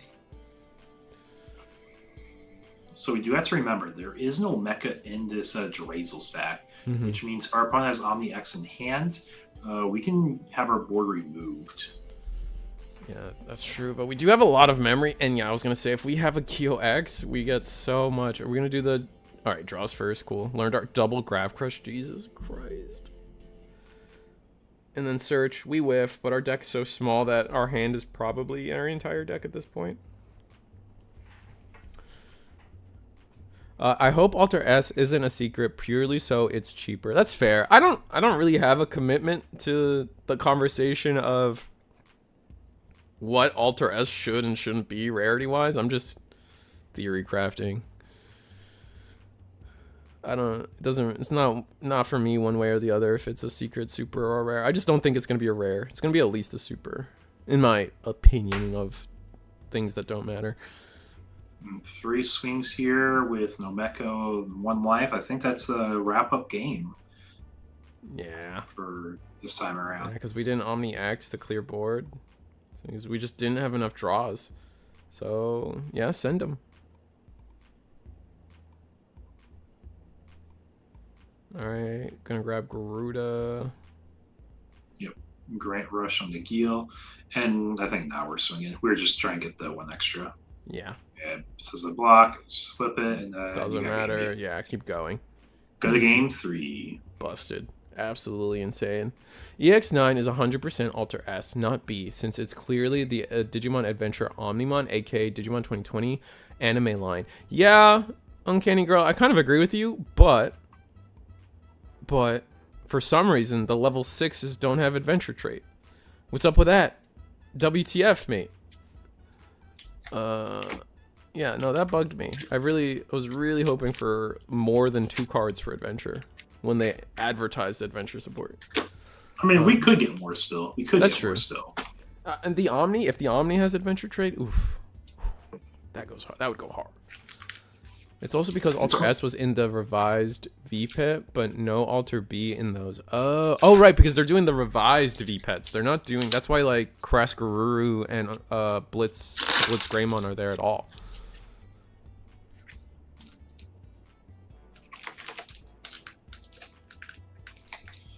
Yeah. Oh, speaking of EX9, I know we haven't talked about a whole lot because I haven't made a like a promo flyer for it yet. I know those kind of helped me out with it, but we will have an EX9 case turning here through our webcam scene like we normally do. Oh, what day is that? It's going to be the week before EX9 comes out. It's going to be BT21 format for EX9 pricing. Oh, okay. So we got a little bit ways out still. It's on June 21st. June 21st. Got it. Yep, so if anyone here in chat is interested in playing in a higher stakes tournament, we will be running that. And we're normally really generous with those events. We normally raffle away quite a few bonus things. Mm-hmm.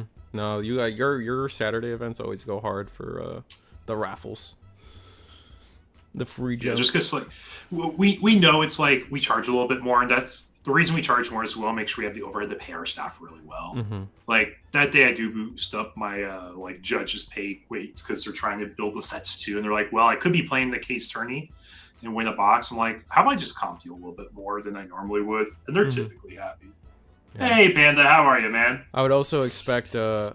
That being said, I would also expect Eggman Events to also be hosting their like double, triple box tournament that they usually do around that time of a set release. Just after they usually try to do after they the set releases. So stay tuned for that. I'll probably get a flyer eventually. What's up, Panda? We'll sell out your stuff soon. I promise. Made a nice little graphic. But we got this is game 3, by the way, everybody. I know we haven't talked about the game super much in the interim. Like we're just in the starting phases, getting the Magnamon under the King Drasil, getting our options going. Double Last Guardian is going to be really nice, considering that we've already established that this Royal Knights player is on what's it called, Fire Rocket. So if there's a world where we can get an Omni X on play and then get the 4 checks in a single turn, we'll see. Yeah, I mean, we also acknowledge, like, at the point where it's like, y'all have seen this gameplay before. It's nothing super crazy. Mm-hmm. And when we do provide the commentary, it's kind of like those Subway Surfer videos you see on like Facebook, where it's like some random story, but you're just watching the gameplay in the background. That's what it is. But it's Digimon For in the sure. background. All the K-pop dramas, or not K-pops, the K-dramas, they're just at Subway. Yep. Yeah, I think y'all in chat know exactly what I'm talking about. Yeah. All right, the Growl X is gonna go in. So I don't think we have to worry about Youth being a secret. Oh, you don't think Analog Youth is gonna be a secret? Fair enough. We could. I think Digipanda brings it up. We could get a Matt and Ty dual tamer secret again. Maybe even with the adventure trait, because that is definitely, I could see them giving us adventure more tamers, but like in different pairs and different colors, so you could like mix and match your colors a little more fluidly or fun. It's very interesting if they mix up the color combinations.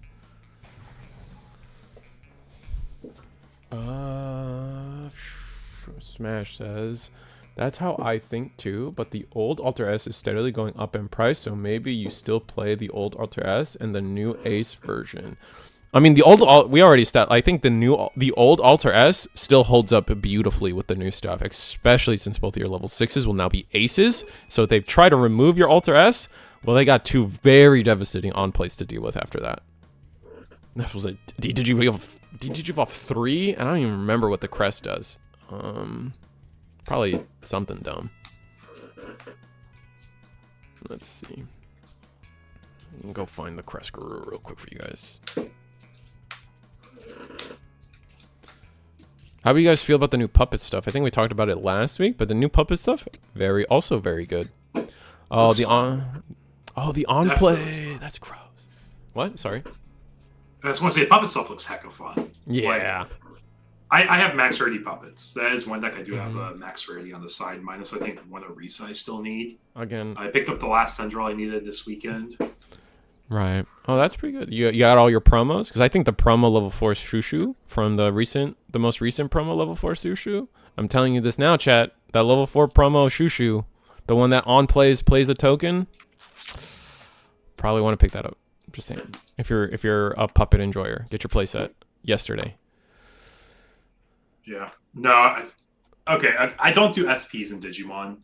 I don't do SPs in Digimon Panda. I just do alts. I do alts. Especially if I really like the art. Like, I genuinely like the Central line. I think it's really cool. I think Shumon is hilarious as a design. I hope Puppet Liberator Girl gets an advanced deck. Maybe they're still on the road of giving advanced decks only to season 3, but maybe. Got my playset of that Shushu. Yeah, Bran, good job. Also, only do that if you actually care about like puppets and Shumon and all that stuff. I'm just telling you guys now to be like, we know how promos go.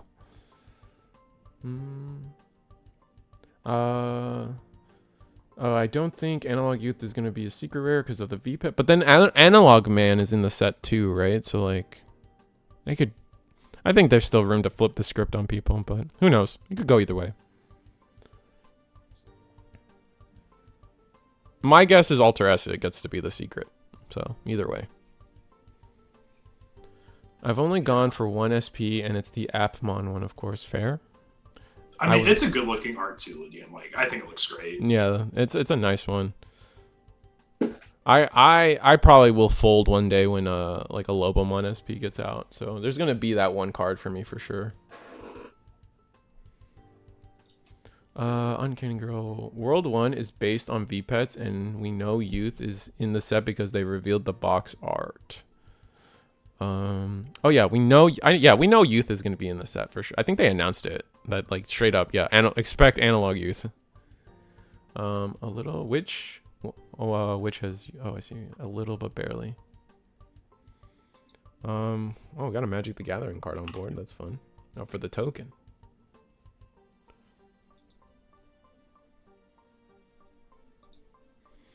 All right, Garuda's got everything set up. We got 4 memory, 2 trainings, 2 cool boys. If we just have the X line to daisy chain everything else, it's over, and that's exactly what's gonna happen. Oh my goodness. I'm gonna digivolve, we're gonna draw, we're gonna do cool boys first, getting 2 memory, and we are gonna do the draws first. So wonderful. And it would have been 2 whiffs. So now here we actually get to draw into a Growlmon that we wouldn't have been able to search off of the Guillaumon before. So again, those little optimizations. Gonna training for free, mill 2 cards. Yeah, we're going up.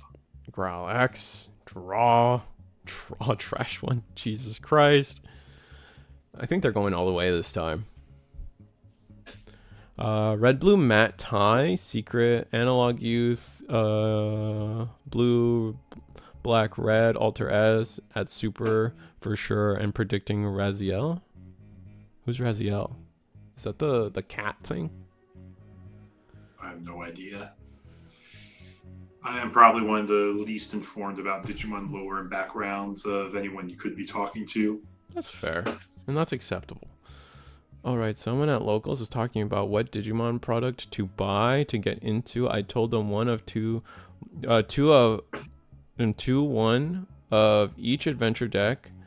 Man just bought 2 puppet starters instead. Rest in peace.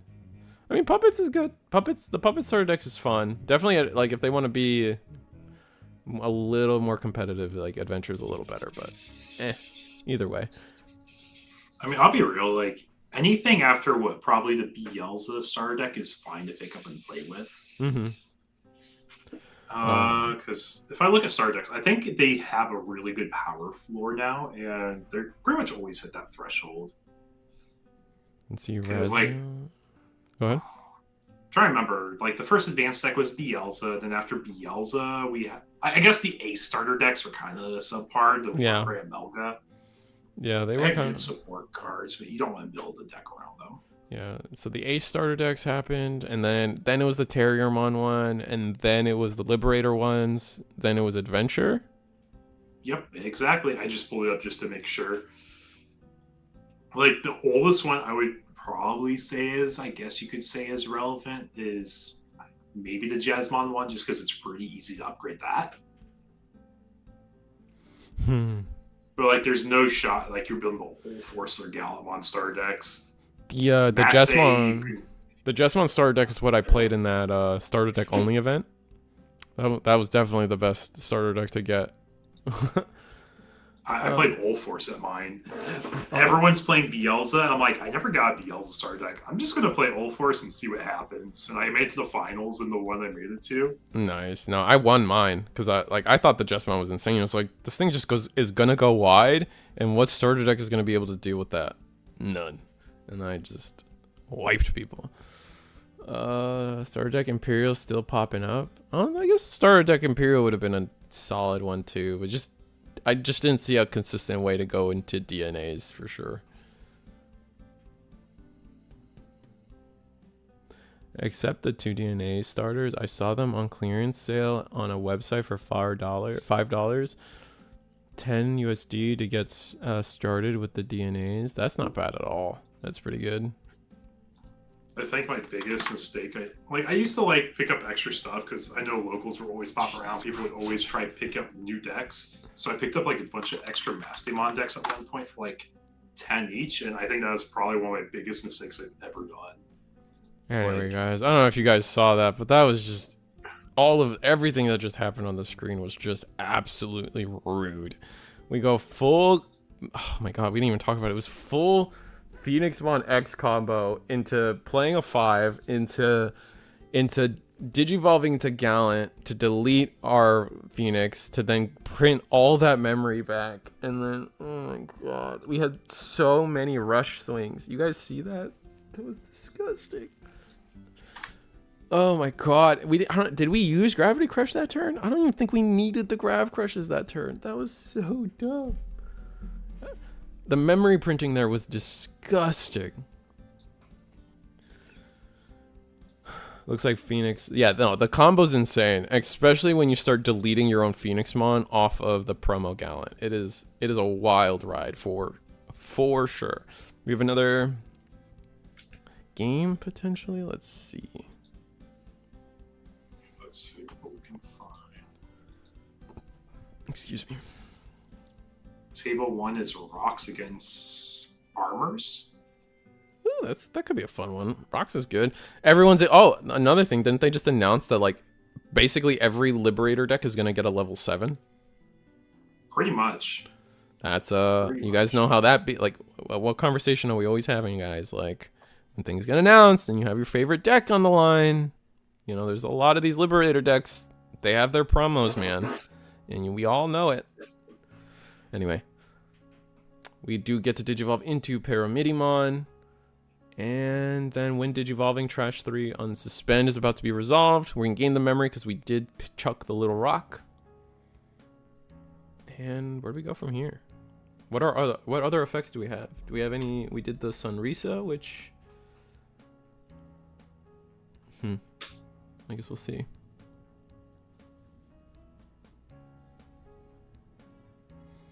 Yeah, I'm pretty sure Delta, they said all of them are getting super megas is the terminology used, which for us in card game lingo just means level 7s.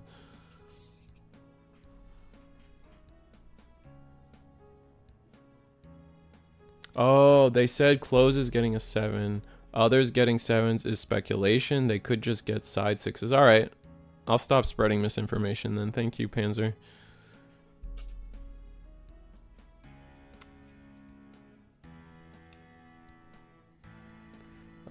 When the Protag decks can't maintain metagame relevance, it does negatively impact the relevance of the Liberator comic. So level 7s makes sense. It's safe to say 7 for Yao because of the lore on Ryugumon, and the 7 for it being in the China Digimon game. Oh, interesting. Wait, Kaguya and Sindrel getting 7s? I mean, I feel like Puppets would only get 1 7. I don't think they would get 2 7s. So I think the idea is each Liberator deck would get 1 7. Anything else is like wishful thinking. Because they definitely go out of their way to be like, the Puppets is 1 deck, even though it's 2 Digimon.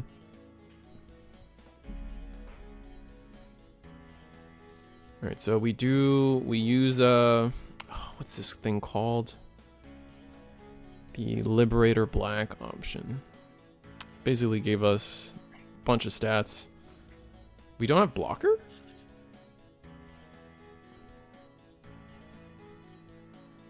I guess not.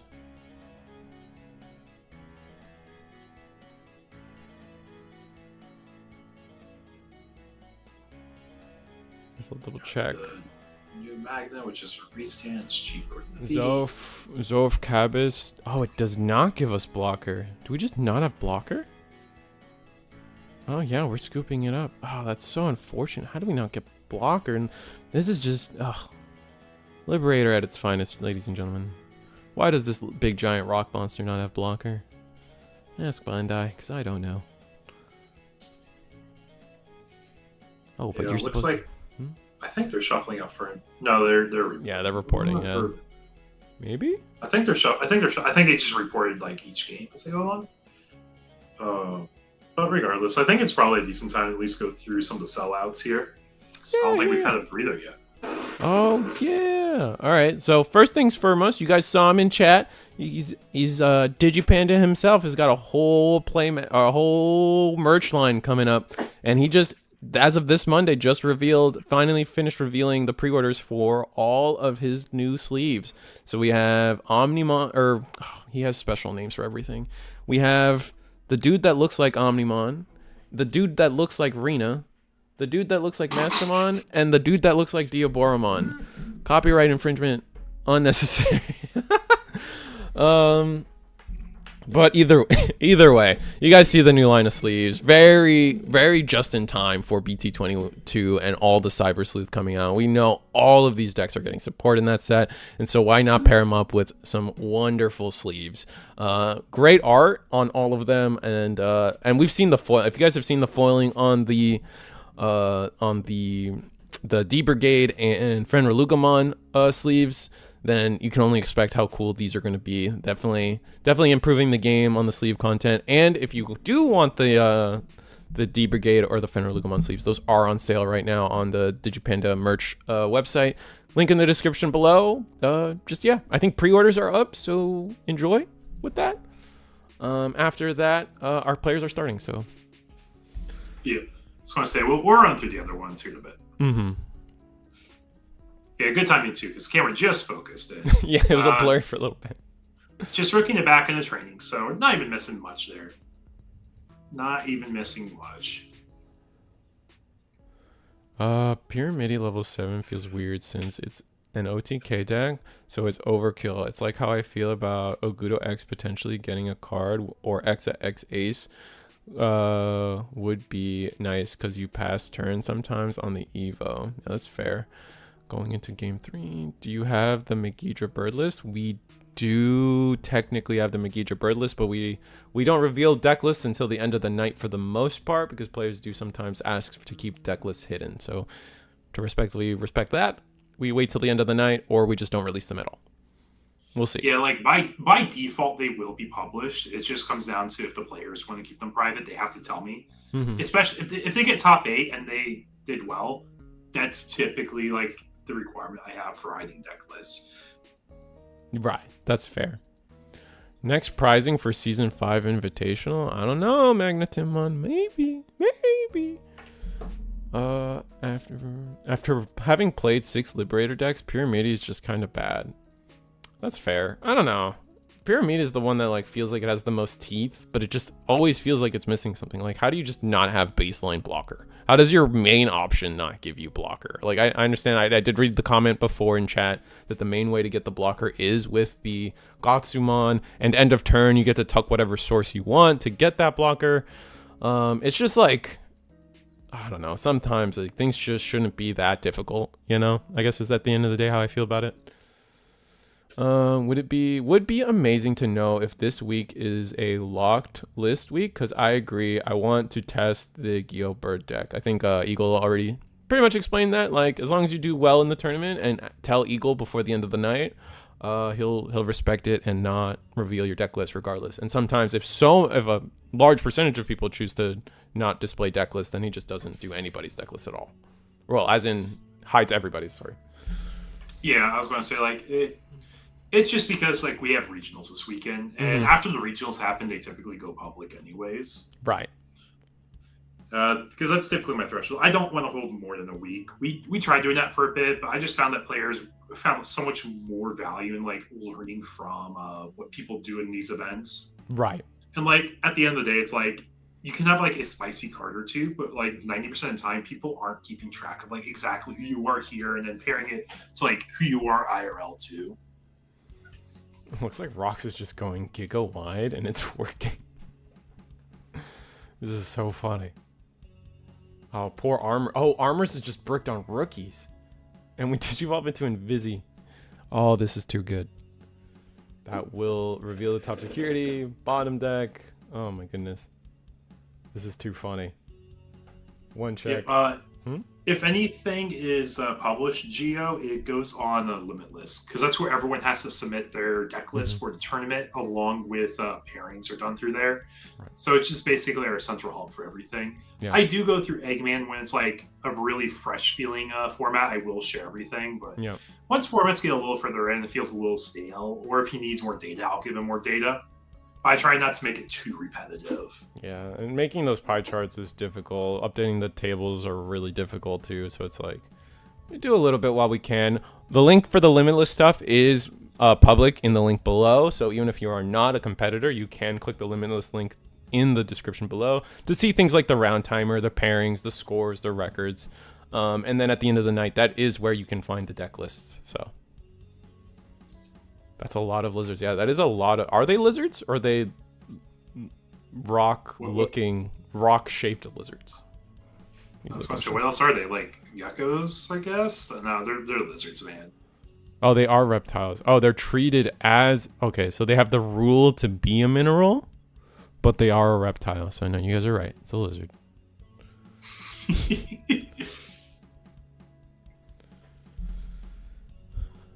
No, you don't know with Digimon sometimes. It could be a lizard-shaped rock. Yeah, that is true. That is true. We have seen the lines. The lines are pretty wild at times. So Armor's Yeah. pretty much has to go into Magna X here to get immunity, or else we're just gonna get de-digivolved and lose our body, and yep. Rest in peace. Losing focus again, but we will just delete the Vmon, I believe, off the on-play effect. Reveal the top security once again. Armor Digivolution does trigger technically, but not now. And we are just going to scoop it up. Still no rookies in hand. And just looking at so many checks on the other field, side of the field. Sand lizards, lizards. Well, are lizards, Eagle, hear me out. Are lizards snakes with legs, or are snakes lizards without legs? I don't think they're either. I don't think it's a crossover, but I get what you're saying. I get you. Oh, that's fair. That's fair. I think, oh, we got Tessero and Neuroflame, table 3. We can watch them. Looks like we still have undefeated rocks tonight, though, so that will be fun going forward. Let's see if I can fix this up for you guys. We still got 5 minutes on the clock. Oh, Virus Imperial against Megidra. That's a rough matchup. For Megidra. Oh, because they no on you play by plays. effects. Yep. Yeah, you don't do any of your effects. Mm-hmm. Like you can do promo Gallant and BT13 Gallant lines. Like those are doable, but the main play, yeah. Yeah. Just real quick scoop there. Oh, that's probably it then. Then just scoop. To be honest, was gonna ask to keep Geo Bird's list secret, but promise not to beat me at the regionals next weekend. Oh, Dash. I mean, like you have a right to keep your list a secret. Don't feel forced one way or the other. Though you did excite people with it. They are squirrels with scales. Oh, that could be true. Lizards could be squirrels with scales. Are they scooping up for game 3, or are they just no shot, right? If they are, it's gonna be pretty close on the clock. It's gonna be a fast game 3. Ain't rocket science to play Grav Crush. That's fair. When you said Virus Imperial versus Megidra is a rough matchup, I thought you meant for the viewers. Oh, it's funny. Going into game... Oh, they are going into game 3. Jesus Christ. I heard snakes had legs at one point. Yeah, Rocket, I kind of asked, are snakes lizards... Or are snakes lizards without legs? Or are lizards snakes with legs? You know, which one came first, you know? If you believe in that stuff, I guess. Yeah, like I will say, this is a matchup where it could go really fast on either side. Like Megidra is super quick. Virus Imperial can be quick if they don't brick. Mm-hmm. I'm just not a firm believer in Virus Imperial still. Are you more convinced on Megidra now, though? On Megidra, I've always been convinced of Megidra. Really? It's just like it struggles against aces. It struggles in aces. Gotcha.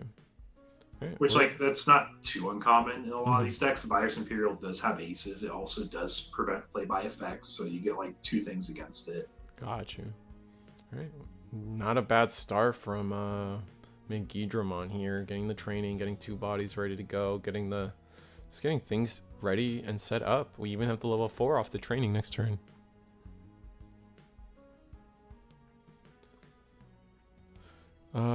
It's the team that just played birds. Hey, just found the channel. Never knew Digimon had a card game.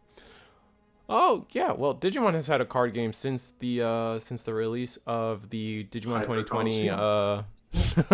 It's crazy to think technically it's been like 5 years, right? Since Japan for the most part, because like the first sets were based off of Adventure 2020. So. Yeah. Dang, it's been so long. I think the original branding for this game was the DCG 2020 game, right?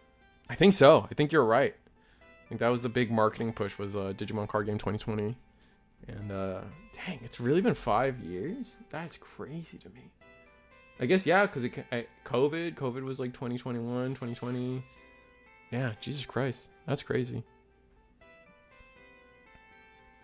Yeah, I imagine Dash is going to Mesquite. He lives in the area. Yeah, I got you, Dash. I know what's up.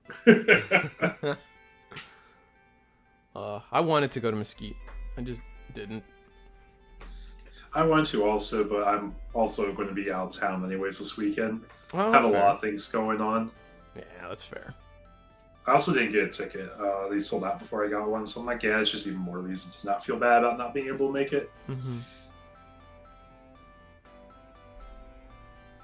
I know. I think Mesquite's gonna be our first NA event, and like one of the big things that people were talking about after the Niagara event was a lot of people were kind of telling me, and something I undervalued, I guess, under expected, was the amount of struggles the Canadian scene is going through for like getting playsets of stuff. Like famously, the person who won with Sakuya just straight up says in the interview that like, oh, I couldn't get Rikas in time, so I didn't play them. And then I will end up winning the whole thing. So it'd be interesting to see with NA would be the first tournament where like they might not have the same struggle. They would have the highest player count because it's just NA, and then we also don't have like acquisition issues of most of our stuff. Like I think Brazil's it's like go ahead. If anything, it's like $1 issue. Mm-hmm. For like some decks, but it's a lot better. Mm-hmm. Sorry, you're going on. I was gonna say I think Brazil is still missing 21, or they just got it like recently, like last Friday they just got 21, which is insane. Something like that.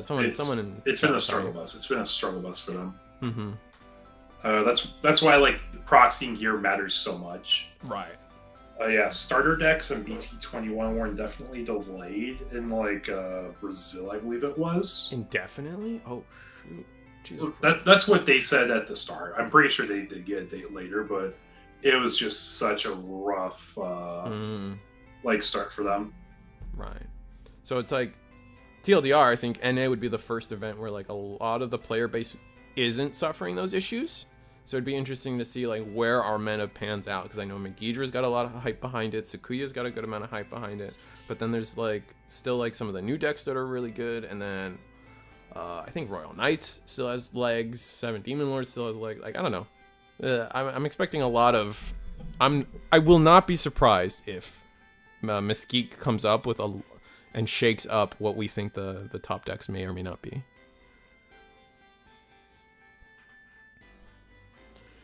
Okay, that's what I thought, Carlos. I was going to say, for the most part, I'm pretty sure BT21 didn't make it to Brazil, really, because I just shipped out a pricing for some of our Brazil players, and they said the BT21 I sent out along with the Star Decks is like the first that they really are able to get. That's crazy. In Brazil, we still don't have 21. Yeah. Oh, only one store got it, but for a majority of players still no. That's crazy, man. That's intense. So I think the singles are more accessible than the actual set is. That's crazy.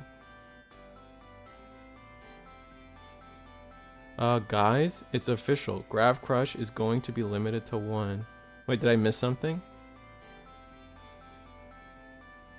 Oh, with the results of the Grand Asian Open in Temper? What happened in Temper? Taper? I'll be real. I typically keep up really well with the international scene. I actually don't know anything about the taper scene. Oh, Taipei. Okay, sorry. On top of that, most of the stores... Speaking of which, Taipei's been popping off with events. I constantly see like Grand Archive events from you guys, from that region, which is just funny. I follow very little Grand Archive, but man, do I know about Grand Archive events for some reason. On top of that, most of the stores will only get 3 to 4 boxes, not cases. Boxes. Oof. That's rough. Top 4 is Megidra in that event. So because of that, it's gonna be limited to 1. I mean, Grav Crush, yeah, I mean, there's multiple reasons why everyone's talking about Grav Crush to 1. It's not just Megidramon. It's definitely part, like, it's like a half a meme. It's a meme based on a lot of facts and truth, in which that people feel like, okay, clearly they hit hit Hammer Spark, then they hit Blinding Ray, then they hit Jack Raid. Like, all these 0 cost memory gainers are going to 1. So the next one is Grav Crush. And then on top of that, now we have a deck that's like actually air quotes abusing a lot of what Grav Crush provides. And because of that, now we're sitting here like, Jesus Christ. Yeah, and for reference, Merker, I have not heard anything official from it. I haven't seen the results of Taipei yet, but I do know that Magidramon is the majority of the field in the Japan regions. And my friend who plays in a lot of the Japan circuits said it's roughly 40-45% of the tournaments they go to is Magidra, which is why the mini Angels list came up, because acing Magidra is just crazy good. Yeah.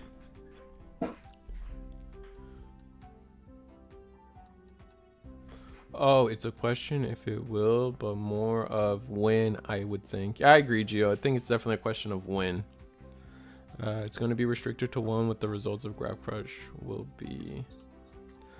So yeah, everyone's just speculating, Helkin. It's not, no, there's nothing official. All of those cards ought to go to 0 so they stop ruining my games. I'm okay with them at 1. I think they're comfy cards at 1, but... I'm not HPD is a little different. That's 5 memory on 1 card, and that card feels awful. Yeah, that card's a little different. I hate pair bands, Alan. I actually hate pair bands. I think they're the... Go ahead.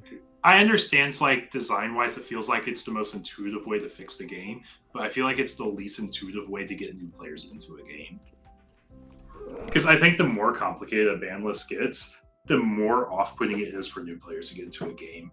Like, it's already kind of hard to, like, get someone into the game. I have a friend, he started playing Digimon, BT21. He loves Royal Knights. But, like, he starts looking at all these cards, he's like, okay, why don't people play, like, this card in, like, these decks? Because, like, it would make sense. You're playing Analog Youth and, like, I can't remember what he was talking about. I think it was Purple Hybrid, and he's like, why don't people just use that with, like, Susano? With Mega Digimon Fusion. Like, well, that's one of the few banned cards to 0. It's like, oh, okay. And then he keeps trying, like, to brew all these decks. And he keeps running into, like, all these restrictions. Like, we have, what, like 30 million cards in the list now? It's not that much, but yeah. I mean, I think it's, like, somewhere, like, someone can do the count for me, but it's, like, 20 cards-ish on the restriction list. Oh, it's Antics. Oh, that reminds me. I need to talk to Antics. But...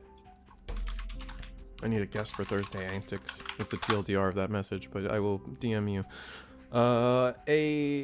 Shoto needs his mother back. I'm okay. So here's I'm a little less drastic than you on pair bands. I like pair bands, but I like the way Bandai is going about pair bands. They're very surgical and they have a very precise purpose. They just don't throw it out. A lot of people like to just throw out pair bands. Oh, pair band Chaosmon and Sakuyamon. Pair band Invisimon and I don't know Ko and Sao, and it's like that's not healthy for anything. But like when it's like a particular thing, like a particular like turn stealing infinite, okay, a pair band, that's fine. I like that. That's good.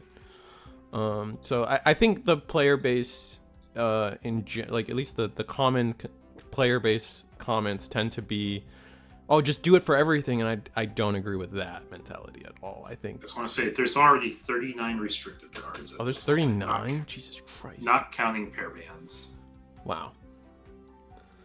Like there's a lot. Like, to be fair, the game is pretty young, so like it's not that many if you think about the age of the game, but like I like things being as simplistic as can be. There's 2 pair bands. You got Mother Shoto, and then you have all the ones that are potentially turn skipping. The turn skipping ones being like the Ko and Sayo with Zubamon promo, the Ko and Sayo with it's try to remember Sayo and Ko technically. Bravemon Tamer.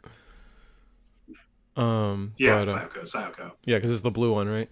But yeah, like no, I agree with you, and I don't think pair bands are like something that should be used like as freely as kind of people talk about them. I'm just like they need to be surgical and they need to make sense and they need to they need to turn off a very specific line of gameplay, because they do not want that gameplay available to people anymore.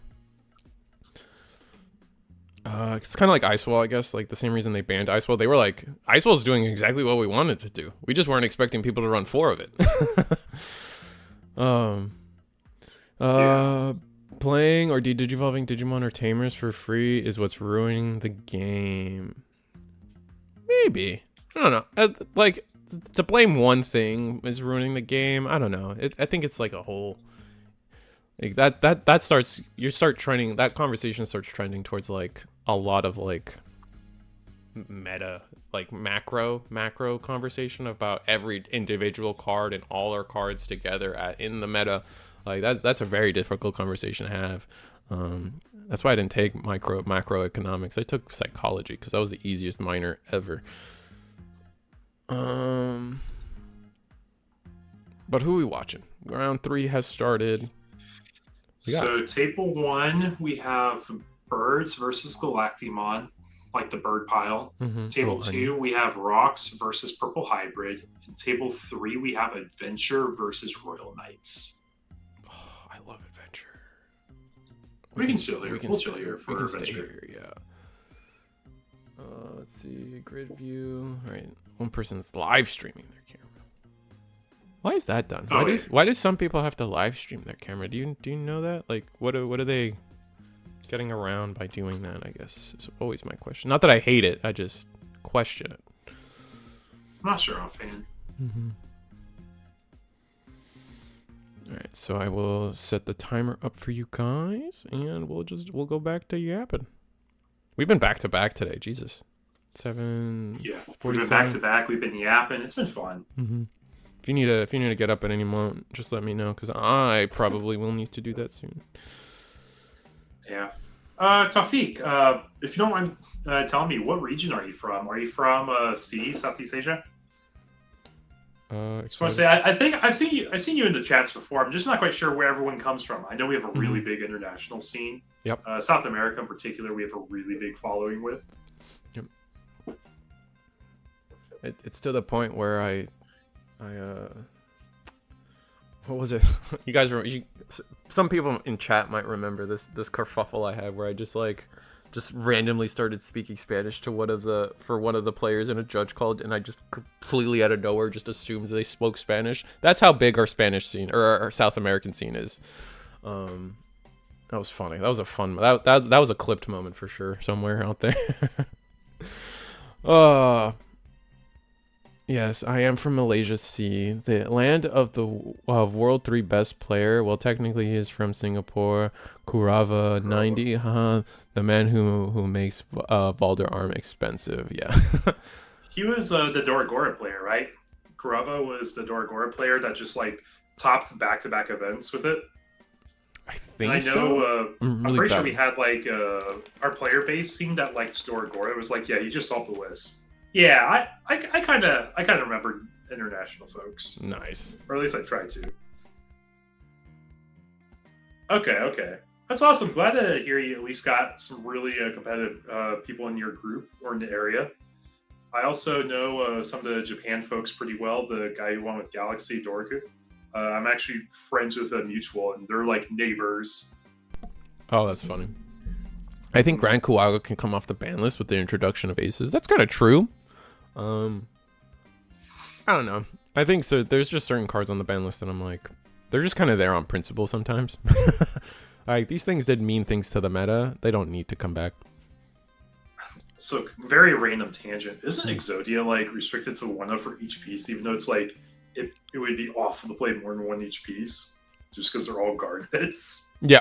But it's just like thematically, it's like, yeah, we can't fix that. It's got to stay like that. Mm-hmm. I think I don't know. I don't know what would happen if Exodia was like limited to like 2 copies per deck or something instead. But yeah, no, thematically, yeah, everything's at 1 for a reason. I think there's plenty of cards in Yu-Gi-Oh that are just kind of like on the ban list now because of like what they did in their time, and they just don't feel like bringing them back. It's just like, why? It's like a symbol. Oh God. Yeah, I don't think we really have that for Digimon, but yeah. Yeah, that's also why Sunrise Buster is on the list still, because it's generic Tamer playing out. Same thing with Geogray. And Red Yellow is a very heavily supported Tamer to color pairing. Yeah, exactly, Prim. Like, that's why I'm pretty sure like it doesn't matter, but it's just like it's more thematically on there than anything.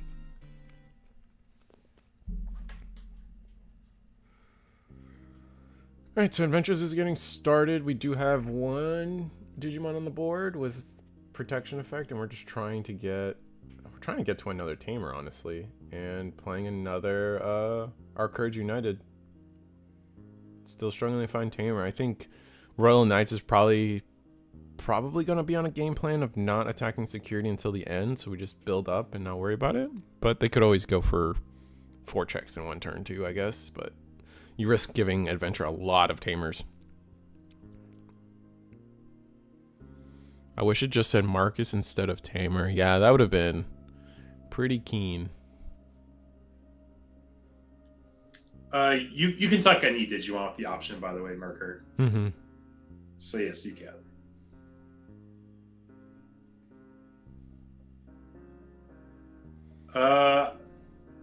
Ooh, choked to... I'll be real. I don't think Grand Quagga is even a problem at this point. No, I don't think it's so. Just, not with aces, like no they protection. said. Mm-hmm. No protection. Like, it's the same reason, like, Megidra is a good deck, but it's not, like, tier 0. It's probably the strongest version of, like, an OTK deck because you have access to Graph Crush still. Mm-hmm. I think there's plenty of cards right now that, like, could come back, but they just shouldn't because of what they did to their times. I think the war, like, if promo Kuaga can come back, then, like, the promo Weregaru can come back, in my opinion. Or, like, the Geo, or the Greymon X can come back. And all 3 of those cards were all collectively part of the same, like, just, like, kind of grossish era of Digimon, where it was, like, OTK, or, like, burn the ground down kind of meta. Like, it was not the greatest time. X4, I don't know how I feel about X4. What would happen if X4 came back? I mean, it might push. I would just love a format where Bandai's like, you know what? Let's just bring back everything, see what happens. Go crazy, guys. Mm-hmm. I'm pretty sure they did that in Japan for Fusion World. But everyone's just playing top. I think they did that in China for Digimon. One of the regions did that for Digimon, or like they brought everything. Yeah, I think they did that. I forget what it was. One of the regions got like a free ban list format. I just don't think Mega Digimon Fusion should ever come back. I think level 7s are way too strong. Especially if they were free. No loops are bad. Oh, is there a loop now? If you had the X4, I just don't keep up with cross art enough to really know what X4 would do to the format. I'll be real. I don't think Apocalypse would be a problem because you would have way more floodgates being played in an unlimited format, or you would play a race deck. Like the last time I did an unlimited format in my Austin locals, we had 20 people show up. I think the most brought deck was Yellow Hybrid, followed by Alphamon, and the deck that won was the 2 X4 players in the finals. That's fair. Just because, like, they outpaced everything. Mm-hmm. Yeah, that makes sense. Also, don't forget you can protect from Mega Digimon. Oh, you can protect from Mega Digimon Fusion now. We didn't have that back in the day. Ugh. I just think of worlds where, like, we go into Susanomon for free. And, like, oh my god. There's just so much potential there that, like, I don't want to think about. So, chat, y'all know we occasionally do, like, alternative formats just to, like, spice things up to give players a chance to deck build some of their favorite stuff. Do y'all think that would be a fun thing to watch? Just, like, release everything from the ban list, let players go crazy? I feel like that's always such a mix because people don't want to build, like, a one-time deck. Yeah, and also, like, the time it would take to pick up some of those cards, right? Because, like, yeah, they'd be cheap, but you still, like, because they're banned or not around, like, you probably don't have them lying around. Like, I don't know where my Mega Digimon Fusions are. I know where my Judge ones are. Oh, fair. Unlimited format would be dope. I'd be down to watch a broken format. Fair. All right, so we have our colors on board as adventure here. Digivolve into Zudomon. That's pretty strong. What are we gonna bounce? The Lord Knight or the token? If you want to be deleting something, you bounce the token for sure. Right. Okay. Bounce the token, gets rid of it. We have Medieval Gallonmon in our hand. Ooh.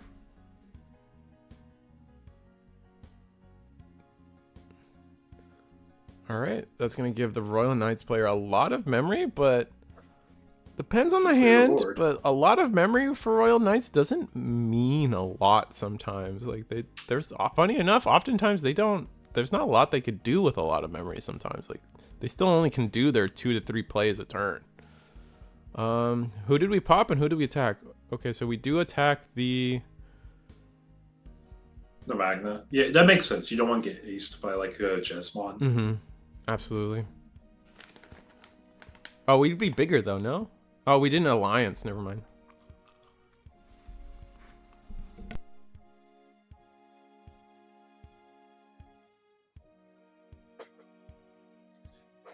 But yeah, I'll be real. Like, I think what we do best is some type of aggressive deck.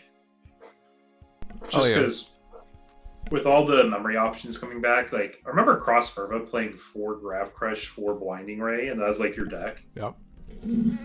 Your whole play was to try to do Merv across in a single turn and do like all the checks. Would Fenry Luca benefit from restricting the ban list? Like, obviously, you can do your Fenry combo. Mm-hmm. But is there any other cards that are restricted you would play? Restricted? No, I mean, there's a world where you start using like all the like dark animal stuff. Like Eismon and Shademon could end up breaking any purple deck, right? So like any purple deck that discards could potentially profit off of Eismon's. But no, not inherently. Yeah, there's something that, like, the weirdest thing I can see is like maybe if you build your engine around like Impmon mills. I mean, you do run Analog Youth, so Mega Digimon Fusion into your Takamika instead of having to do the giant DNA play could be a thing.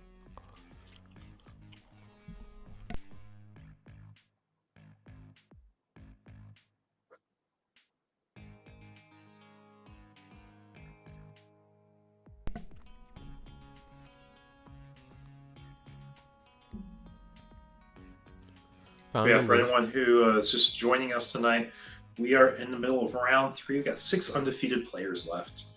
So there is a chance we end around round 4, depending on how down pairs go, if there's any ties at the top 3 tables.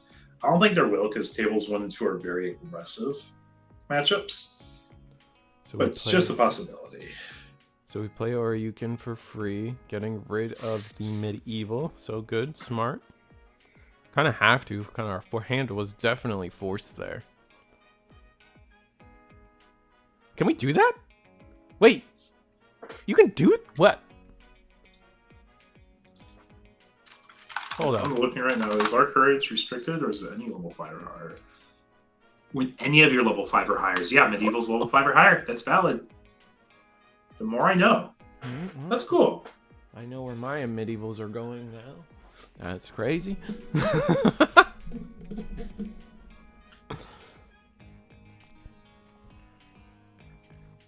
Oh, that's so dirty. Oh my god, that just completely ruins Royal. And this is kind of what I was talking about, Royal Knights not having a lot they could do on their turns. Just because, like, all right, we used all of our reductions. We could Oryukin Ace again, I guess, but it would be for the full 9 cost. Oh, okay, we're gonna purge Royal Knights, get the Jesmon out. Get another token. No, you don't. You don't get the on play. Oh, right. We just get the rush. You get the Cool Boys because it's when Digimon is played. Mm-hmm. But we got those with the Oryukin, yeah. Yeah.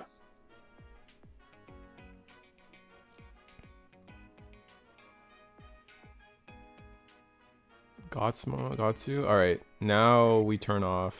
Nice. Oh, our Courage United isn't play, but yeah, there's a Gatsu on the other side. Yep. Just one pop. Mm-hmm. It'll delete. We can't use our Courage United. Where does Royal Knights end the turn here? We're gonna, if we leave a Digimon on board, we're guaranteed 4 memory, which is nice.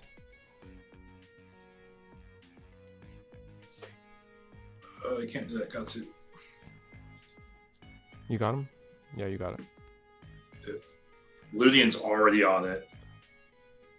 Ludian's already on that. I was just getting ready to say, you can't do that. There's a Gatsu. Ludian said, yep. Can you still delay affect it, though? Yeah, you can. Oh, like as in like you can give up the delay and just not play something? Yeah, level 5 or higher was removed, which is the condition for using the delay. And then you're doing as much as possible, which is trash it or delay it. You just Okay, don't I play see what you're anything out. saying. Yep. It's like cracking a Memboost when there's a memory blocker out. You can always do that. It's just you don't get the benefit. Got you. No rookie in the back kind of sucks. Go to 4 memory. Yep. Well, make sure we go to 4 memory, but this level 3 is not a big deal. Especially, I think I saw Melgan hand, so it's kind of not that bad. We'll be okay. We just need to be able to... We need to be able to get rid of the Jesmon without provoking a an ace, which if we have War Gray, clears both bodies just fine. We do have 5 color, or we have 1, 2, 3. We can play a play cost of 6 for free. Looks like we were looking at a Melga. Yeah, because Evo Melga play Toga, go into what, like an Angelmon? Angelmon doesn't do anything there. Yeah. Buybacks don't matter there. We can play... Well, you can't play by effect Gotsus on the other side. Well, the Melga can... The Melga is when attacking play something, so you just win Digivolving bottom deck the Gots. Oh, true. And then maybe your play after gets you to where you want to be. Yeah, you can also slam a guy for reduced costs and work from there too. Oh, that's not too bad. Yeah. Giving up the... Giving some of that up feels bad, though. I guess we'll see.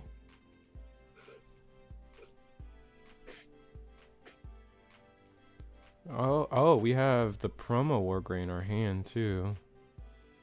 I can delete whatever I want.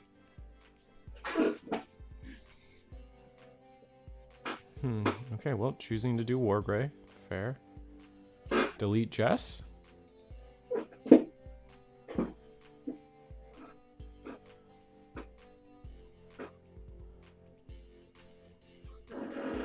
So what I would do is I would use the tie to play the Matt and TK in our hand.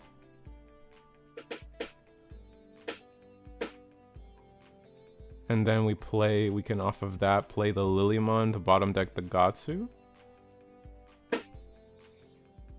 I guess we'll see what they choose to do. There's a few routes here, just looking at what I've seen in the hand so far. So if they have Omechas, they can play Omechas now, because the Royal Knight was removed, but I don't think they have any. Oh, you can't. Gatsu. Oh, both players, you're right. Mm-hmm.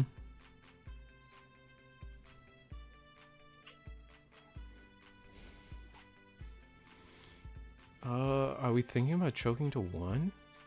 We are. Oh, no. Swing, Alliance. Okay, Alliance, 2 checks, get our draw.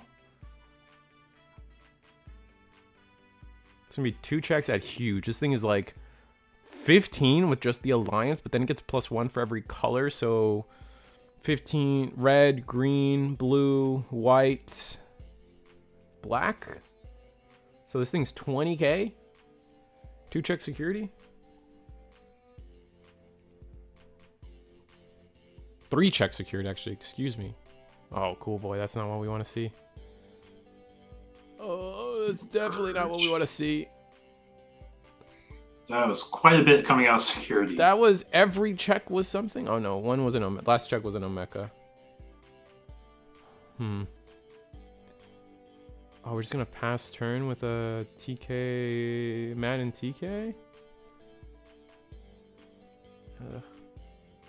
Not the best. Definitely not the best play we could have had, but it is what it is.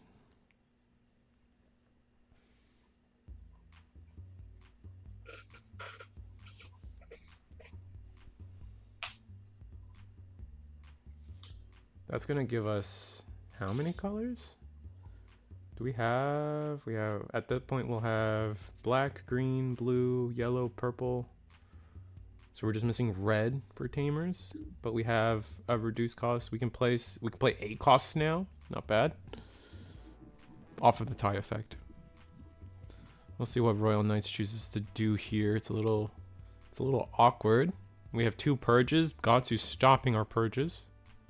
I mean, you can crash Gatsu into anything on their board. Mm-hmm. Which is like, I would 100% swing Gatsu into a Digimon on board rather than security, because there's a good chance there's a tamer or a delay option. Or a smaller Digimon. Yeah. Yeah. So let's see, what's our decision here?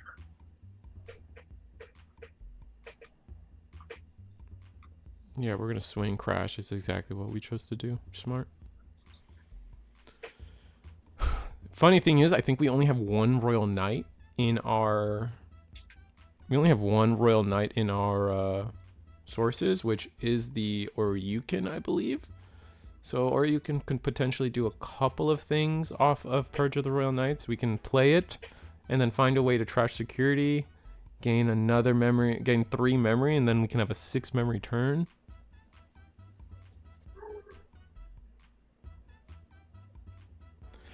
Can you buy those looks like sleeves from Digipanda now? I believe you can. I think he opened up pre-orders today.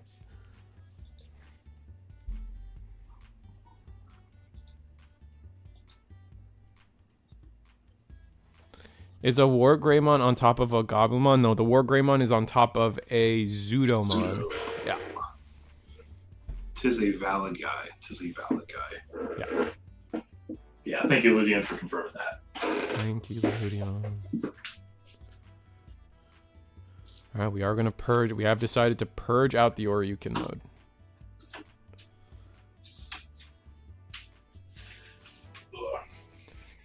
If only the Wargrey was standing, we'd be in a really great spot. We're going to attack into, where's this going? Into security, so we can have that 6 memory turn we were talking about.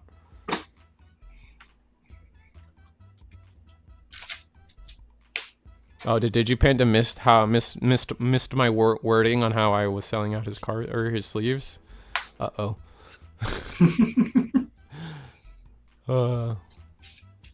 He didn't activate the Cool Boys. He might not have the the Momechas for the Cool Boys vial.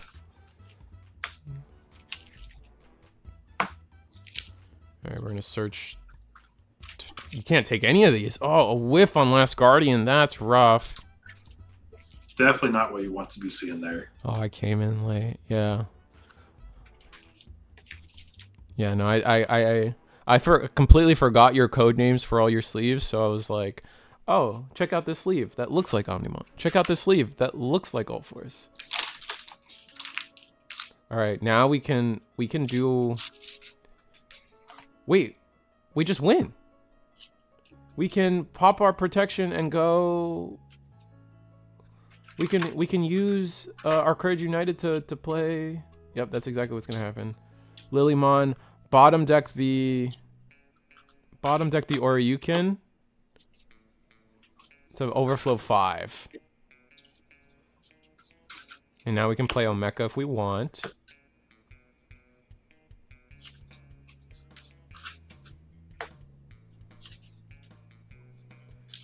Alright, promote the Gomamon. Go to 4 memory. Nice. There's a lot we can do this turn. But how much do we want to do? Oh, can't play Omeka, right? My bad. I always forget about that.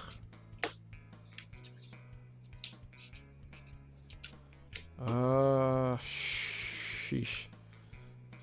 There's still so much we can do though. It's not. I see promo Wargrey.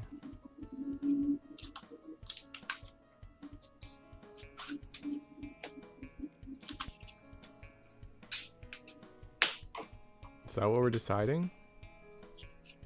Oh, are we going back to properly resolve?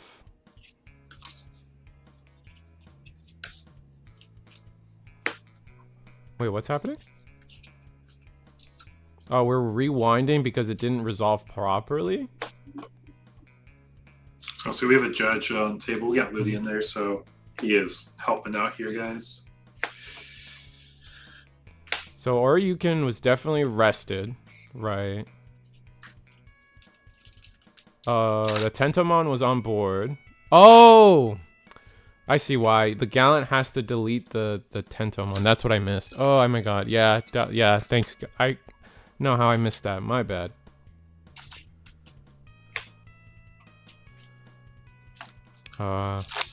Trying to discuss where the memory was at the time. I think we're okay. Yeah, because we're about to gain... Yeah, this memory's correct, because they were going to be at 3 after the play, and then swing all the way back to 2. Yeah, I remember that.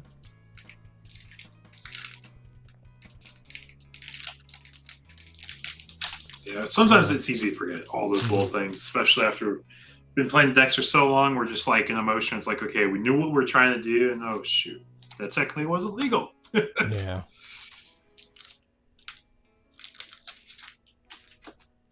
All right, so we are going to swing to delete the Wargrey. Oh, but that's just gonna be worse. No, you don't get the check. You don't get the check. The check isn't resolved yet. Yeah. Don't do that. Yep. Because now it's Lilymon. Yeah, it's when attacking, so you don't do the check yet. And so when it would be deleted, you do the Togemon into Lilymon. Now you can bottom deck both.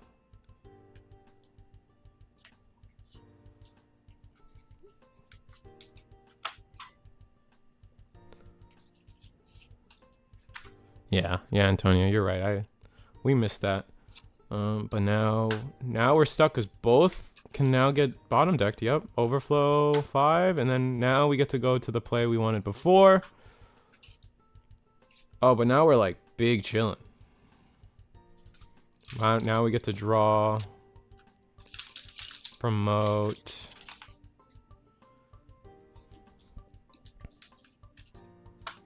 Go to 4 memory. If you're Royal Knights, do they have the Omeka in Source? I think they do. So you just go promo Wargrey. Yeah, oh no, sorry. Starter deck Wargrey. Give your guys immunity and swing. That's it. Yep. Digivolve for 3. Draw. Both are immune. Gomamon going in. What is it? Rainbow Fish Attack or whatever it's called. Yeah, regardless, we'll be going on to our next game here in just a second. But good thing get all those jitters out before the regional this weekend, right? Yeah, it's medieval. We will on play. I'm gonna grab back. Do we have Omni X? We do. Okay. Yeah, marching fishes. Marching fishes. Thank you. Come on, Reese. I just know all the fishes are like there's like a bunch of fishes and they're all different colors. Rainbow Fish. I do like Rainbow Fish. That was a really good book.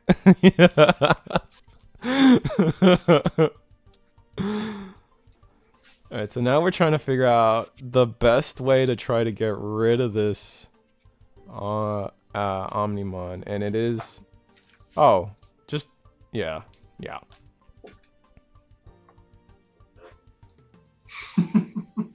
I think they have to play it. I know it's like it looks a little weird, but they have to play it this way because if they just swing with the Wargrey, they can protect with Last Guardian, and the Omni is a blocker, so this isn't just free. And then we will play suspend the Omnimon off of the Digivolving of Mega Kabuteri.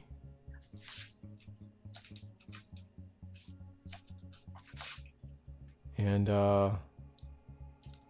right? Yeah, no, everything tracks, and we're gonna attack with the Mega Kabuteri, which isn't really. I mean, you do attack with Wargrey. We're making sure they have rush. It's fine. We go next game. 4Kids dub would should just play license that. Goldfish. This adventure deck seems to be built to deal with Royal Knights. Yeah, that's the big thing with adventure. It's like the biggest reason to have that Zudomon is things like Royal Knights and 7 Demon Lords.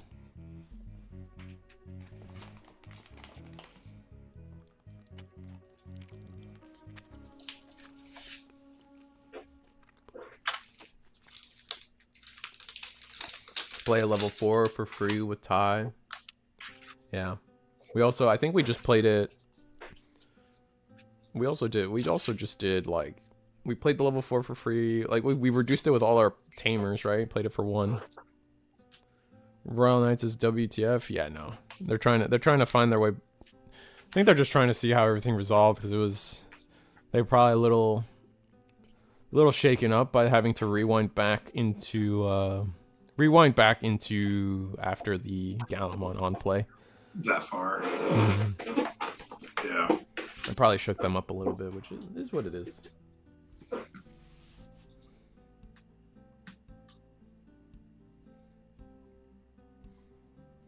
I think we're also having lag, from what it sounds like in Judge chat. Oh, So. I see.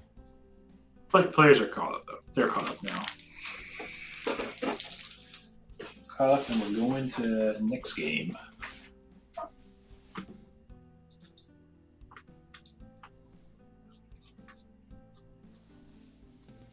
That was game 1, right? Yeah, that was game 1. It was a heavily timed game 1 for sure. Or wait, did we started this round with somebody else? No, we were here the whole time, I think. No, this where we were. Yeah, because you wanted to do adventure. So I told us the other things we had on our queue, and you're like, yeah, that sounds more fun.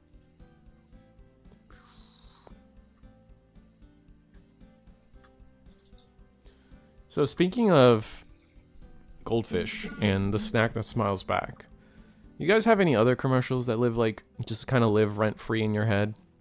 Because for me, this is gonna be really random, but for me, the commercial that lives rent free in my head is this really old one from Texaco U.S. Olympic Animals, and that was literally for when they literally had the Olympics in Australia, Sydney, Australia, and then Texaco just had these animals, and it would be like an armadillo or something, and it would turn into a volleyball, and it would be like a kangaroo that turned into like, I don't know, a basketball. It was so good. Oh man, JG Wentworth. No idea what you're talking about. JG Wentworth. See, no, Hell can guess it. 876 cash. No. Yeah, bro. Water. Wow.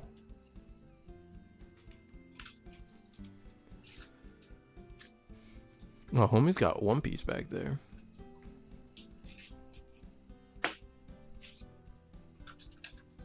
Oh, he does. Yeah, got a few boxes there. Oh man, I can't, like, I've been out of One Piece for a bit, like in terms of buying product, but I might have to scoop up that Yamato starter deck. There's some nice cards in there. Maybe I should rethink about Zudo in my advanced deck, but I'm waiting for the reprint of Zudo. Zudo reprint? Not sure. I got a couple. The old Quiznos subs commercial. Quiznos subs. Credit report. Oh, I remember credit report and education connection. Connection. Yeah, those are good ones too. Mr. Bucket was also hilarious as a kid. Mr. Bucket? I don't remember Mr. Bucket. That one slips my mind. The adventure player is Happy Cat, which is a Dallas local, by the way. Rookie.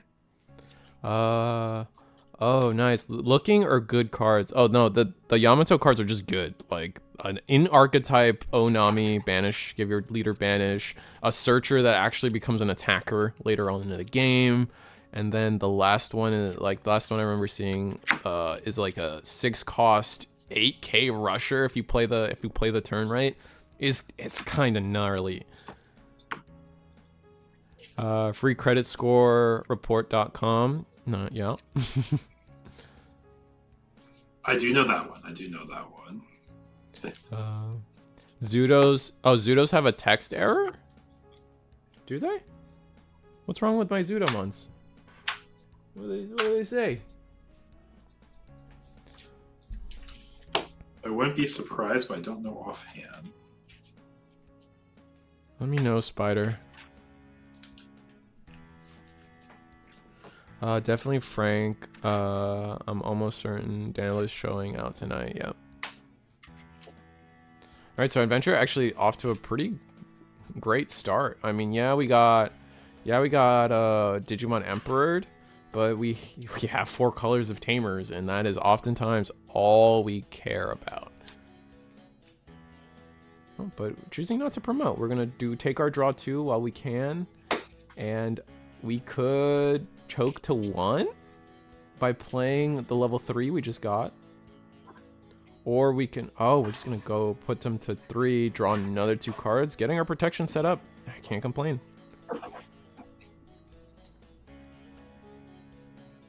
So I think we're pretty happy. Pretty happy. It's just the only scary bit for me is that, like, we had a turn where we could have promoted and then not suffer a turn loss with the Digimon Emperor, but choosing this now, interesting either way. Definitely Frank. I'm gonna be right back. Yeah. The correct text for Zudo limits you to 1 Digimon for removing sources. It limits you to 1 Digimon.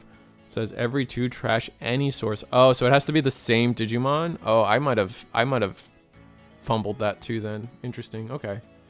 You're gonna search with the Biomon, only getting 1 card, but that's okay.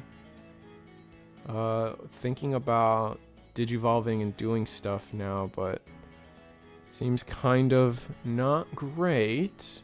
Sent me a message on Discord. Okay, I look. Oh, from one of your opponents, Digimon trash any one. Oh, interesting. Rest in peace. Yeah, I didn't know that. Thank you.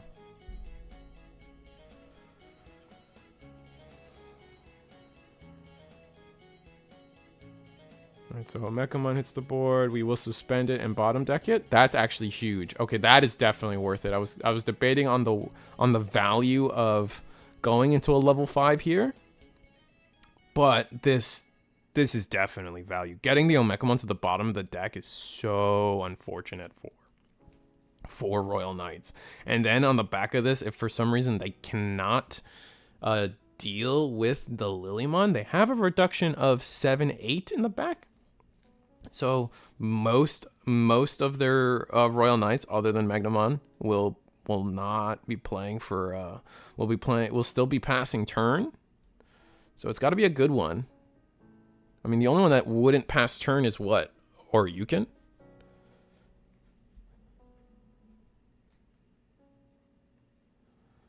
Yeah, but let's see. Oh, Omnimon. Whoa. I'm going to give our opponent 5 memory, and we have backup. We can... So you don't technically get the draw yet. We still are waiting on the effect of deletion to resolve. We got our Courage United. Oh, we're just going to let it through. We're not even going to... Oh, we are going to protect it. Okay, so technically, whatever. It doesn't matter. Nothing ventured, nothing gained.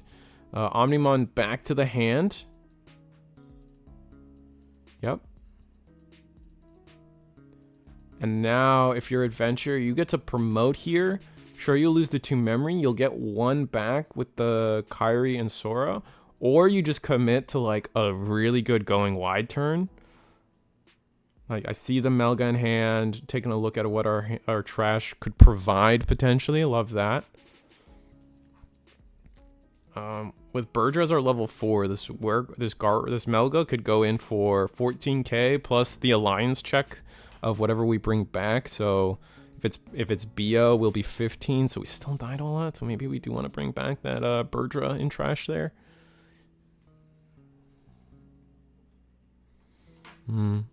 Or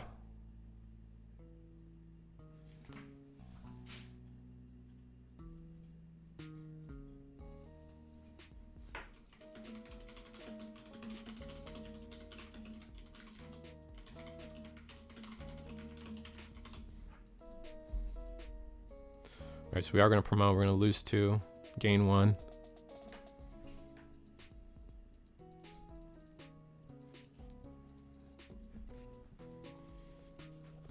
Yeah, so we gained the 1 off of Kairi Mimi, just making, or Sora Kairi.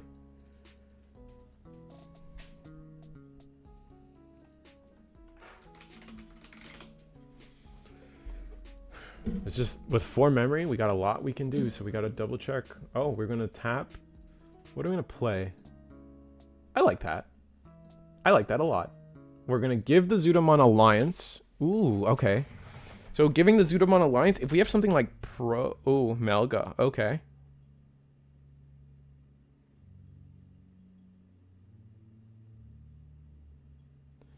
We play for 1, go to 0, following. Yep, everything tracks. Going to swing, bring back, oh, we're going to bring back the Birdra, okay. Oh my god, oh! We're going to, are we going to do 3 check? Are we going to just clear security right now? All right, so we get to unsuspend and then we get to trigger alliance. So, Jesus Christ.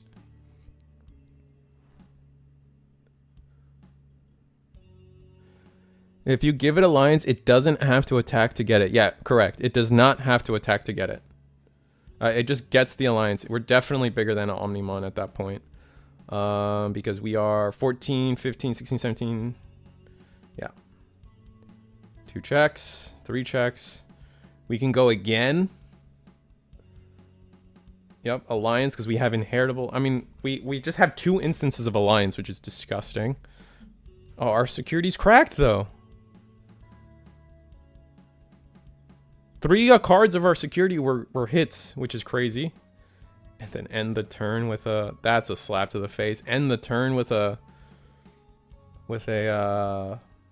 Our Courage United, and we still on the Royal Knight side only have access to reducing by, I believe, 7, 8? Jesus. What a gross turn.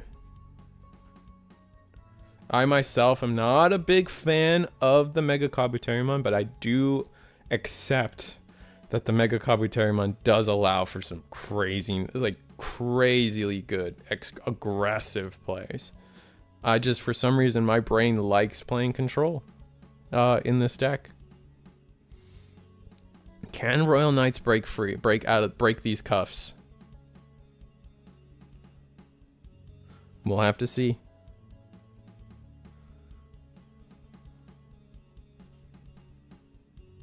Giving alliance and attacking are not... They are related, Big Z. Like, in the sense that, like, you give it alliance and then you may attack. But after that, you never get the... Like, they're the same effect, but you don't have to attack. Yeah. Doesn't it have to attack? Oh, if you give it... Oh, I thought you were... I misread your sentence. Yeah, you don't have to attack. Okay, so we're gonna play the Gallant. Gallant deletes the Biomon or the Gomamon. We delete the Gomamon so we can gain memory. Fair enough. Yeah, you definitely don't need to attack. I can't believe you get stuck alliance. You get stuck alliance on 1 Digimon.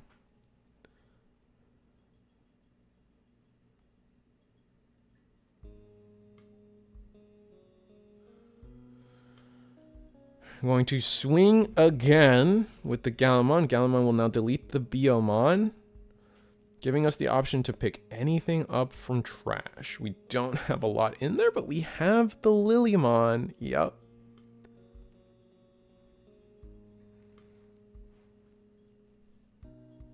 We're gonna use 1. We're gonna overflow 4. That's gonna bottom deck the Gallant. And now we don't, on the Royal Knight side of things, we don't have the reduction. And we're gonna draw 2 cards off of the. I'm gonna draw 2 cards. Technically, we missed that, but you know, homie stock. Why did we miss that Reese's scroll? Because technically speaking, when we attacked, we should have gotten the draws before the attack resolves and before the Lilymon gets played. Because technically, the only thing that left the board after the when attacking effect was level 6s and higher, or level. Not a level 6, which Cool Boy needs to be a level 5 or lower for it to do that. So, whatever. Homie stock is what it is. We are going to play Gatsu. And then we're going to play Medieval Gallant for 7. Oh, we can't. Yeah, we can play by effect, but the Gatsu will kindly slow us down. Oof, that's rough. Medieval's a good card, man. Medieval is a good card. So then we swing into... Oh, but we ace. Oh, my God. Now we ace. And now we're... Oh, dear. Oh.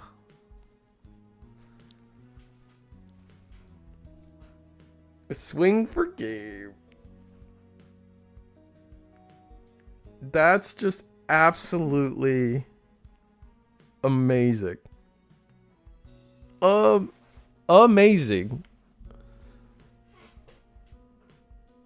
Oh, man, they were just in a rough spot. I think either way they don't really get out of that, unfortunately.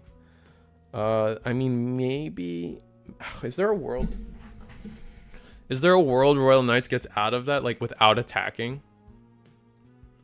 That becomes my question, right? Because, like, okay, like, their misplay, air quotes, was, like, they attacked, right?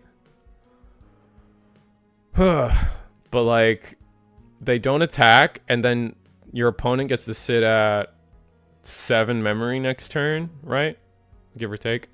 Your opponent gets 7 memory, and then you just Digivolve Wargrey, get the immunity on your turn, delete lowest, swing, delete, and then it's the same thing. So it doesn't really... Realistically, like, the same thing. No matter what, at that point it's kind of over. So, like, attacking wasn't a misplay, because it's the same thing happens no matter what you do. Damn.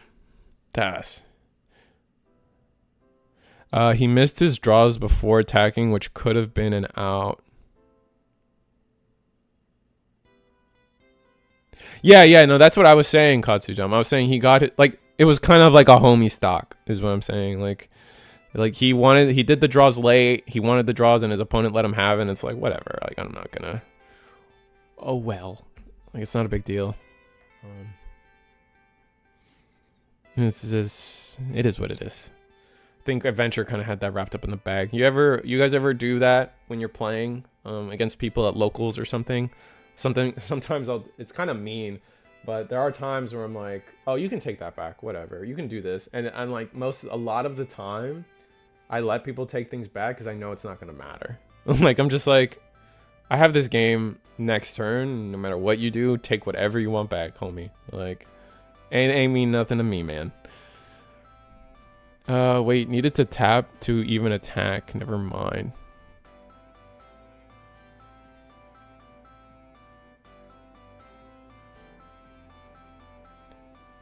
He missed his draws. Yeah, if you have any.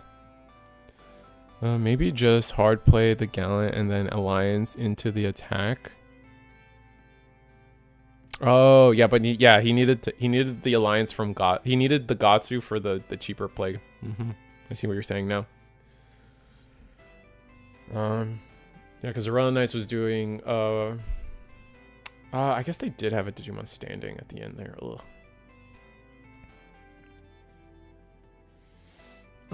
But in that case, let's do some sellouts. Eagle's still AFK, but let's talk about what we do here. This is the Monday night Eagles Nest webcam weekly tournament series. Every Monday, 7:30. Every Thursday, 8 p.m. Eastern. This is a show we run every week. Please join the Discord. The link in the description for the Discord is in the link in the message below. We are 2 weeks away from our Season 5 championship, where our top 16 players from all 11 weeks will be invited to play into a free tournament with crazy good prizing, I tell you.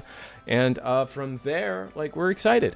We're excited to have that, and then it'll be an exciting time to push into EX9. I think EX9 will also, Eagle has already confirmed and soft announced a case tournament for EX9. I believe it's going to be hosted the week before release or pre-release. I don't quite remember which one he said, but regardless, expect a case tournament out of Eagles Nest. So what do? You join the Discord. That's how you're going to make sure you know everything that's coming up on time and with all the people available to you to answer any questions you might possibly have, because Reese is not the greatest at answering questions. That being said, the other thing, really big thing I want to sell out tonight is the fact that Digipanda, our good friend, our good moderator in chat, has finally revealed his new wave of sleeves. We have, avoiding copyright purposes, we have the guy that looks like Omnimon, we have the guy that looks like Rena, the guy that looks like Mastimon, and the guy that looks like Dioboromon on screen here. Really cool sleeves, really timely sleeves. I know you guys are really excited for super excited for, was it Cyber Sleuth? Cyber Sleuth set, BT21, really excited for Cyber Sleuth, and these sleeves kind of go with it, right? Like, it's wonderful, and, like, it's just time. And if you guys have seen, the Fenrir-Lugamon or the D-Brigade sleeves, the same foiling, the same treatment, if you guys have seen those sleeves around your locals, it's the same thing, and they've only gotten better with the foiling, so it looks sick as hell. And with that said, with the new wave of sleeves, Digipanda also has those same Fenrir-Lugamon sleeves and the D-Brigade sleeves on sale. I have it on there, little 20% off. Use the link in the description below to check out your stuff, get your stuff, and get it in time. I believe, I don't know when they fully ship, but I would think that before 22 or a little after 22. I'm sure you guys got time. Yep. Yeah. Late, or okay, so Digipanda, just in.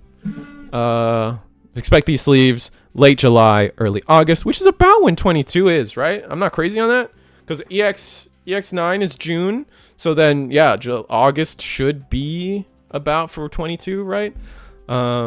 Just butcher all the names. Yeah, Mastimon, Rena Men.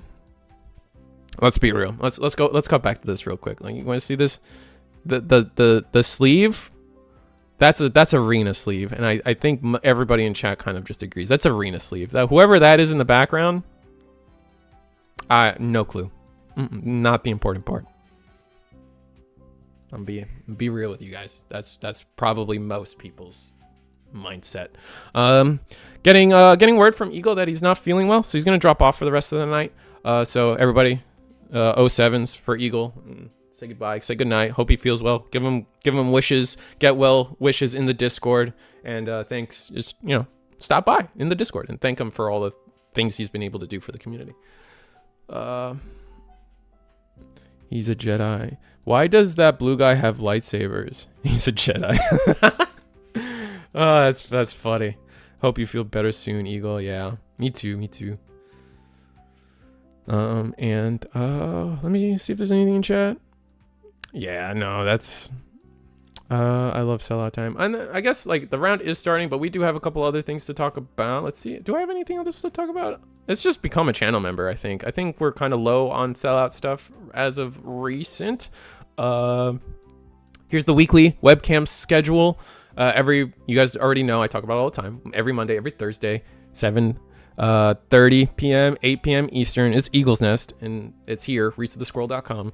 But every Wednesday, every Friday, our friends at DigiGuard United, also Varney and his team, have a great webcam series that they're trying to grow out. It's every Wednesday, every Friday, once again, like I said. And then Digitama Queen, again, correct me, this is the one I always know the least about, but Digitama Queen hosts a Digi Galaxy locals every Friday. Check them out on Twitch.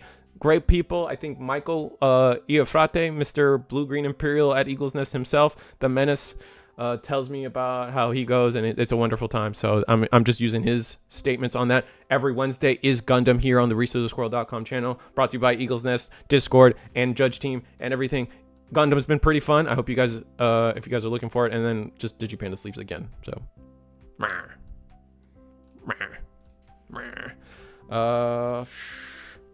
anyway, is that it? Oh, Saturday. Saturday is a regional, right? So maybe there's a stream for that, maybe not. If anyone's going to Mesquite, I hope you guys have a great time. It's the first NA regional for BT21, so that's good. When is Risu gonna play in locals next? I played last week. I think going oh, I guess we can talk about that while the round is still going. Do we? What's our time like? Oh, we're in time. But I was gonna talk about that last week. Or that's what I wanted to talk about this week. Was a lot of people, you guys have been enjoying the in-person stuff, like my in-person locals and like all the store regionals I've been doing. I've been getting a lot of support for that, so thank you. I do want to do more, but I also want to respect my local scene and their patience with me, if you will. And so I think going forward, I think I want to do more in-person stuff. So what I'm going to try out is when a set releases, for the first couple weeks, maybe 2 to 3 weeks, we will record, we'll do a live stream for my locals, and then we'll stop. So it's like 2 or 3 weeks of that. Every set we'll showcase. It's a wonderful time to showcase new decks, get hyped for the set, and show people off and have some fun with that. And then once things kind of stale out a little bit, then we won't do the and then just rotate with that, you know, at the start of every set. I think it's a good plan. It's what I'm gonna go with. If depending on how people receive that, we'll see. Maybe I should just do it every week, but I also like playing with my locals too. So it's a difficult time. Anyway, the next round is soon. I don't know if it's our last round. I don't think it's going to be our last round. The new round is paired. We could potentially be the last round if any okay, so we currently have 3 undefeateds. We got just different names, sorry, but we have 3 undefeateds. And so potentially the down pair has to win and for us to be a next round, or table 1 has to not draw. So I think we should have one more round.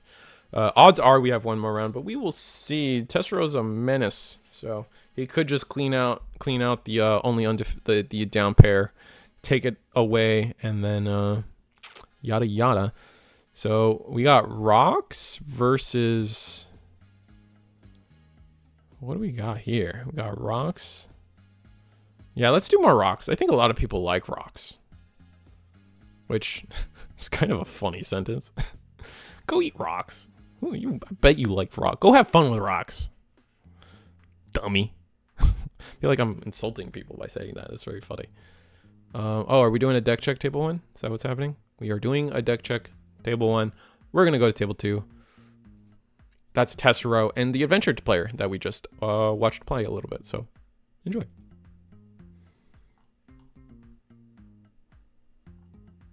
Let's see if I can fix the cameras. Dang it, I always do this. I always fail you guys. Dang it. Oh, I also have to watch the live stream. Alright, so we're missing a couple of the first few turns. I'm sorry about that. But there we go. We fixed it. We're there. Oh dear. Control Z. There. I'm just trying to get the memory gauges to touch. There we go. What's a deck check? So a deck check is the boulder does not appreciate you asking me questions.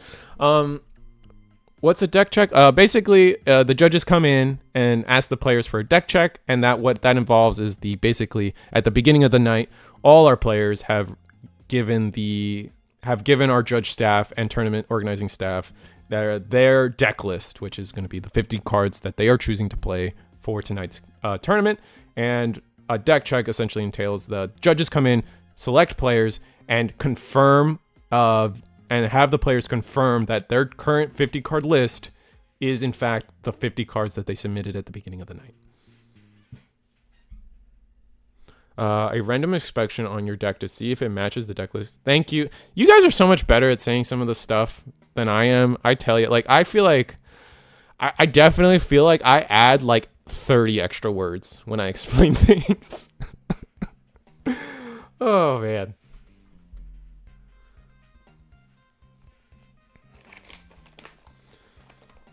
But looks like Tessero doing Digmon things, like as Eagle's kind of talking to us a few earlier rounds ago, that Digimon is definitely one of the most popular decks in Asia / Southeast Asia right now, including Japan. Definitely one of the most represented decks, and 2 Digimons in trash already, and I mean 8 cards in trash already is already pretty strong for Tessero. Let's see if Adventure does have good counterplay though into this deck in particular. Like, this is one of the reasons why I felt like Digimon wasn't gonna be that good, was because like if Adventure could handle it, I'm sure other decks could handle it, but it just kind of turns out that Adventure is just uniquely positioned to play against Digimon. So we'll see.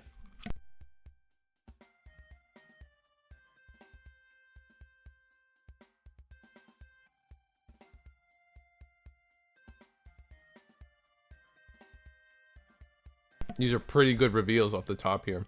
Probably going to always take the Tamer, obviously. But I would not be shocked if we take the promo Wargray. Yep.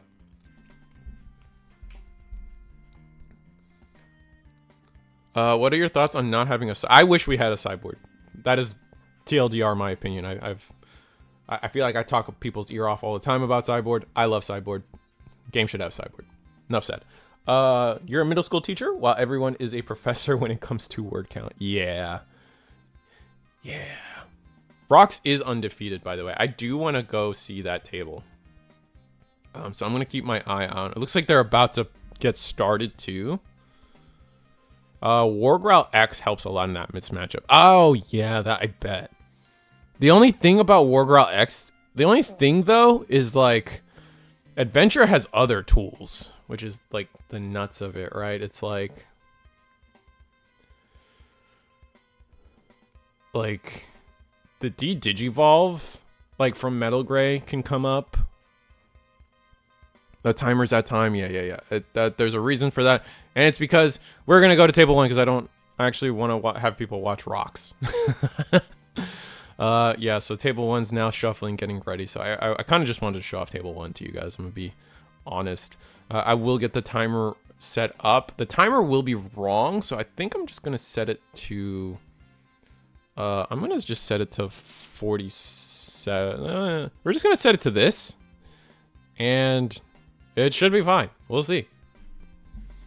If they end up needing extra overtime, I'm sure Ludion or any other judge will ping me, tell me what the time scenario is, but it's not a big deal either way.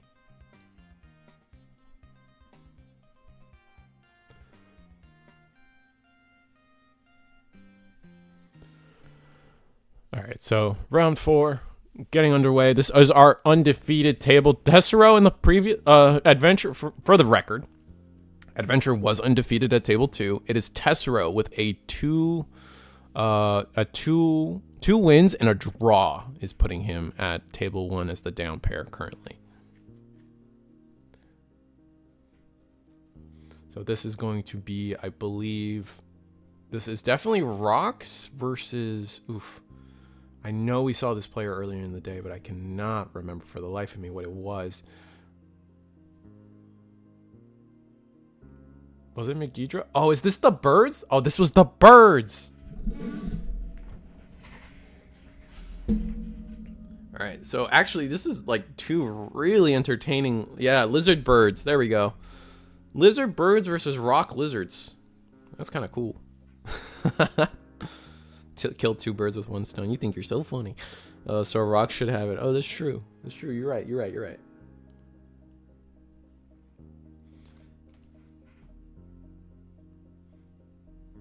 All right, so let's see where we go. All right, so Lizard Bird starts with Guillemon in the back, Cool Boy in the front, putting our opponent to 2. We're gonna training. We're gonna try to find a better rookie. Training for training or training for tamer? Oh, we have Gatsu X. We don't want to digivolve it. Oh boy, camera's out of focus. It's fine. It'll come back. There it is. Oh, Digimon, gotta love it. If you guys didn't notice, he digivolves the Gatsu X in the back into immediately drawing a Sonrisamon, into immediately training into another rookie to pass turn. That's so frustrating. Oh my god. Sometimes. Kuluyatku. Oh, that stupid ostrich in Monster Hunter? I'm gonna tell you, I've only played like one Monster Hunter game, and it's the one that introduced Gormagala, like Gormagala's on the cover, and I hated those stupid ostriches with a passion. Every other monster, fine, I'll fight it, I'll learn its patterns, whatever. Those dumb ostriches, oh my god. Monster Hunter for you, got it.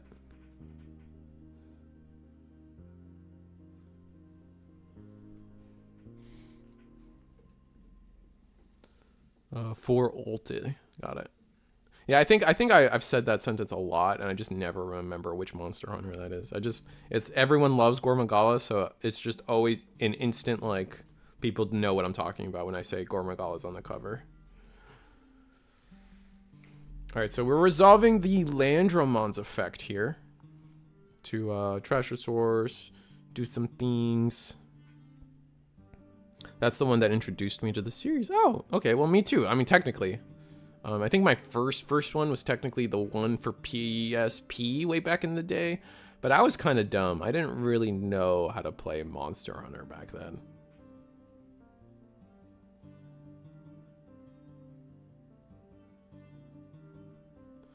And so we're gonna play Sonrisamon. Oh man, the focus is just like all over the place. That's unfortunate. Looks like we're gonna grab Landramon. Is this the promo Landramon? No, this is the set Landramon that actually lets us pick up, or actually lets us play the Tamer. So we are gonna use our second training to play the close off the draw. I don't think you drew for Digivolve. Pretty sure, yeah.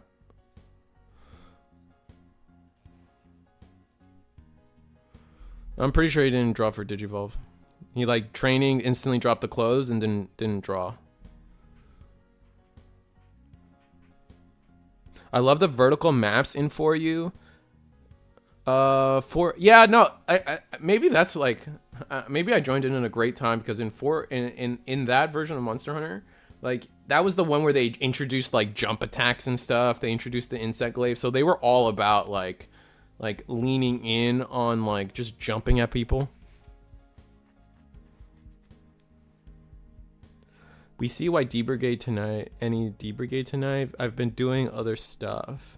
At least not on stream. Yeah, I haven't seen any D Brigade tonight. At least not on stream. Yeah, I don't actually look at everyone's deck lists when we do this. I like being as surprised as you guys are, and that kind of leans into the commentator side of things, or if like when I get to do like official Bandai events, just like it's just more fun to like be open, I guess, or at least surprised by things.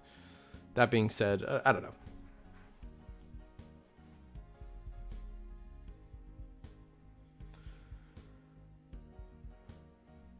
I still think it's side note. I don't know how you guys feel about this, but in Bandai card games, in Top Cut, when we do get the opportunities to have a Top Cut, we don't do open deck list, and I think that's so weird. So weird that we don't get to open deck lists.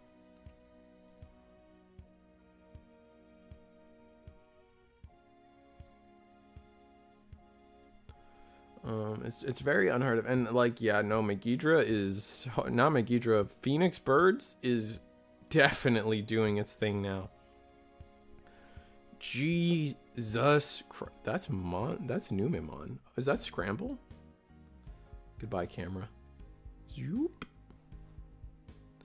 What's going on, my peeps? At least not on stream, which is why we watch with Risu. What's going on, peeps? Yeah, new scramble. Oh yeah, that is the new May scramble art. Yeah. Oh, we're just going so wide now, man. Jesus. I'm gonna grab X antibody and can't grab the rest, which I think is expected with the Geo X for the most part. Landramon is just toast, man. I don't think Rox makes it out of this. Be honest. It's really it is also really unfortunate that the scramble got hit there. Oh, you're right. Oh, I did it on my screen, but not your screen. Ah, it's so annoying. Thank you, Antonio.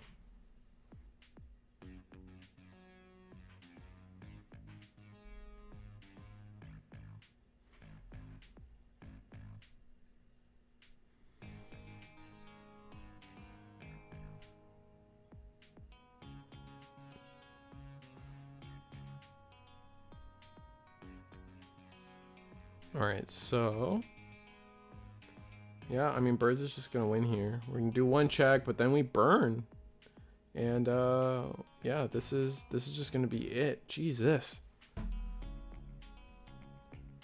gonna resolve all our effects, yeah. Swing, that's game, yeah. Damn.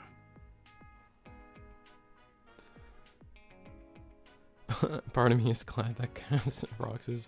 I think they just have like an automatic setting that like needs to be turned off, or like who knows what kind of camera they're using, right? I mean I still struggle with focus issues too, so just like I think it's like depending on the camera, it's like certain playmats will cause it to like do that. Certain cards, if they like, especially if they're like people cards, like tamers for example, will mess things up, and it's hard to pinpoint like the one thing that's doing it.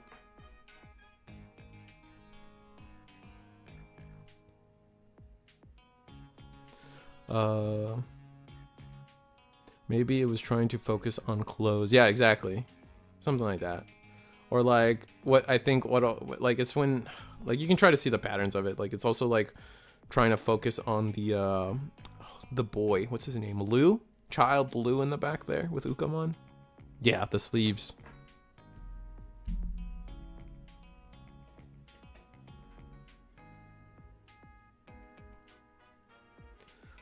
Birds likes their first hand, so they're gonna keep it. Nice. You see it there. Birds' camera also kind of blurs. It just depends, and I think it's because they have a closer angle too. The Rox player, their angle's a little closer, so like there's more room for something to disrupt the focus, essentially, because there's more things happening close up randomly.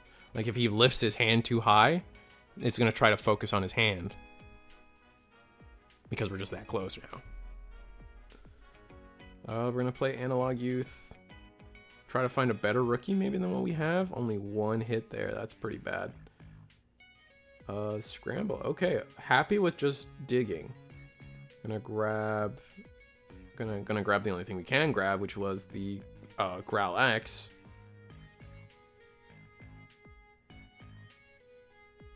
We just passed on Rock's side though, man. Did we not mulligan?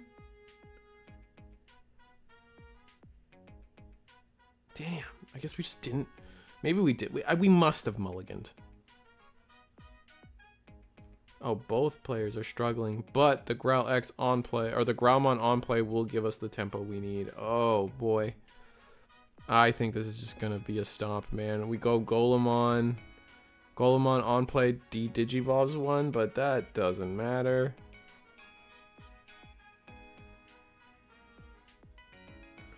Yeah, and now, yeah, Birds just gets to run away with it from here on out, actually, funny enough. As we'll see, we're going to see draw one, discard one. I think we have Protoform in hand. Oh no, cool boy. Analog Youth. Grab Geo, finally has the rookie in the back. Probably going to see that. Yep. Get that free draw. We could Calling ourselves, but I don't really see that as viable because we don't have a Geo in trash.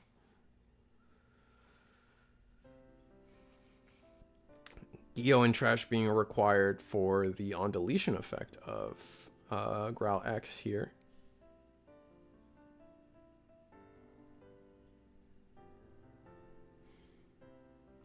We're at 1 memory.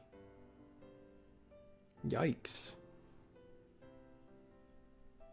Absolutely balanced engine. Yeah, there's probably conversations about this engine being a little too crazy. To be fair, this is a very specific top end that's allowing us to take advantage of Growl, right? Of the Megidra engine. Like, I don't think it's fair to call it an engine. We just happen to have a level 6 that says activate all on deletions end of attack, right? Like, there is, like, it's not like it's not on the same level as like Dog Engine, where you can literally run any level 6 and have it work, right? This is a very specific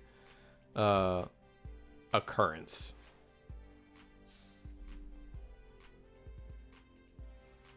Oh, we're gonna calling our Growl X. We do finally have Geos in trash, which helps.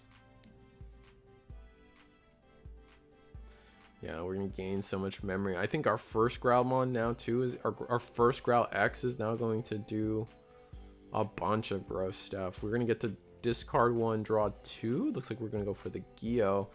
There's Geo X, there's Rush Geo. Gross. Yeah, we're just drawing into all our rookies now. And we're gonna draw.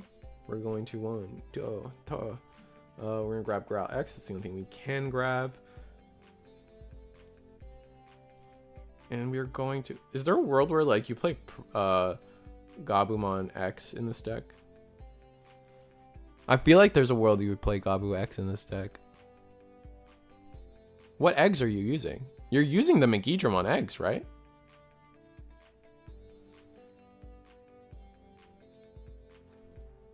Digimon? Yeah, you're using the purple Digimon, right? So... There's a world. There's a world you could use the Gabu X kind of in the same way that Dark Animal Engine does. Oh, red draw attack. Oh, okay, never mind. I take it all back. I take it all back.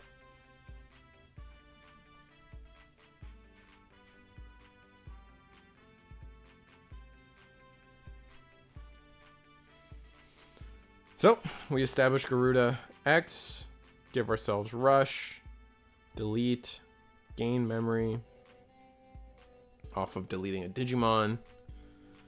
Oh boy.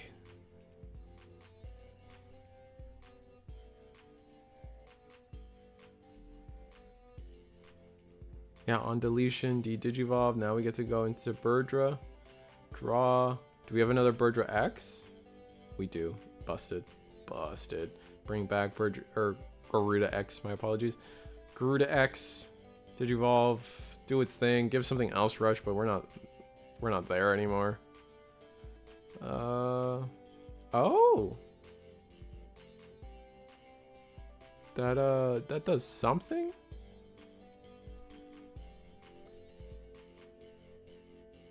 Delete the lowest play cost, I believe. Oh, Phoenix X, Blitz.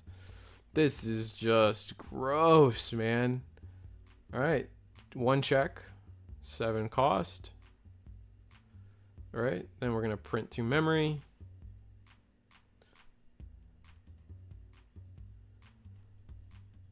Trash. Play Garuda. Oh man, Garuda X too. Oh, this is over. I would like to see the Geo Birdless. Seems fun for locals. I think it might be more than just locals, homie. But no, we've talked about it before. I think they even talked to the Birds player was in chat earlier. I think at the end of the night we will release. The way it works at Eagles, we release the deck list at the end of the night, at the end of the tournament. However, oftentimes players will request to keep their lists hidden due to, you know, wanting some secrecy, going into a regional, which there's a regional this Saturday, or local store tournaments, etc., etc. So we are not owed anything from anybody, and I'm just reminding you guys of that. That's all. We try to put the list out, but we also respect our competitors.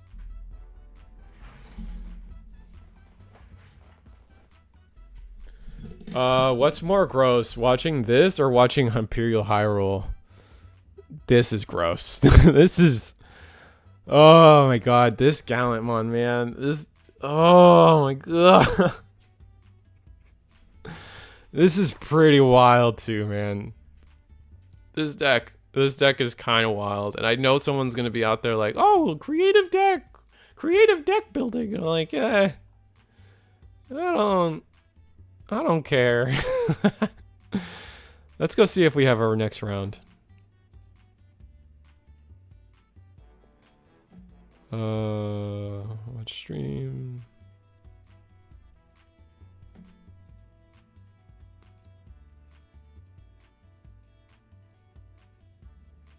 Let's flip Tessero.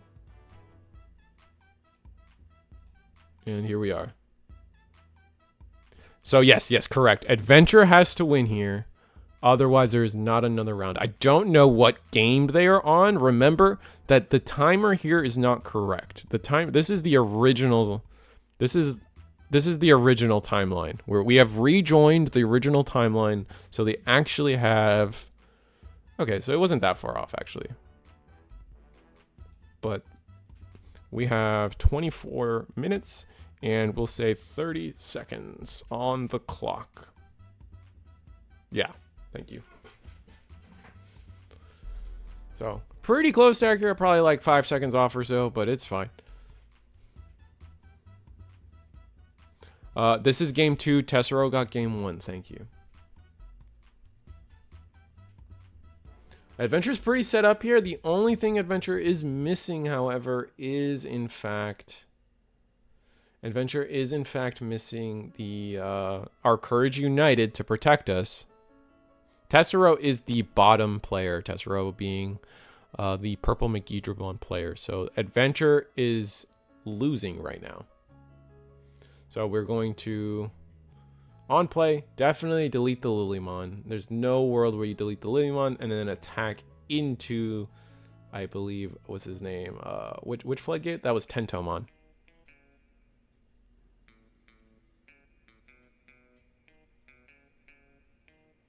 The list is pretty self-explanatory. People always want to copy deck lists 1-to-1 for no reason. I kind of understand where you're coming from, Alpha Series Omega. I will say that like I'm a little, my opinion tends to be a little nicer to net. Like I am a neck decker. I will take a winning list and play it to see how it feels, and etc. etc.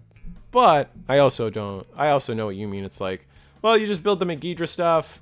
And you add the bird stuff, and then you just kind of figure out a ratio you like, and then just call it a day. Because at the end of the day, it's just Megidra, but instead of Megidra, you got birds. So you're not off base crazily either. I'd die of shock if I saw Tess playing a non-purple deck. Ehao, he was playing like Sakuya for like 4 weeks running. Chat, you guys remember? Anyone out there can tell me how long? Like Tessero was on a Sakuyamon binge earlier in the set, or at the end of last set as well, I believe. Gotcha, new here, so I have no idea who is who. No, you feel free to ask all the questions you want, Helkin. I will over-explain, and then someone in chat will explain it in 5 words or less.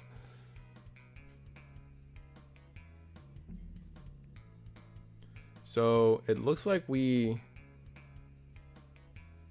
hard play the Melga. We don't have Rush though. Damn. That's annoying. We have the Rush now. Oh, dang it. The Scramble's gonna... Do we have Scramble on board? No, it's just 2 trainings, right, chat? I think that's purple training and 2 red ones, right? So, I mean, it's okay. Just play it. Just play the TK, the Madden TK. And I think we're Gucci. Or you could even just hard play the Agu, sure. Like, that's not bad either. That's not awful. It's 3 training. Yeah, it's... Oh, is it 3 red trainings? No, one's a purple training.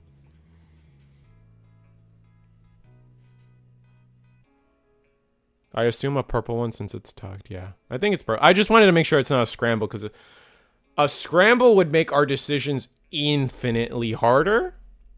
If it's 3 trainings, the answer is just choke to 1 and go for game next turn.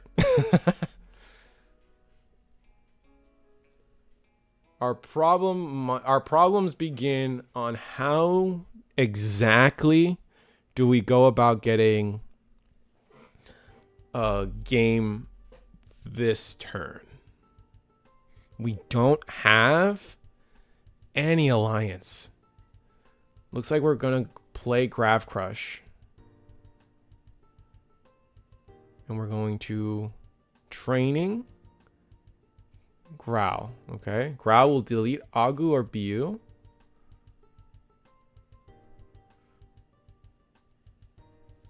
Do we have another Grav Crush?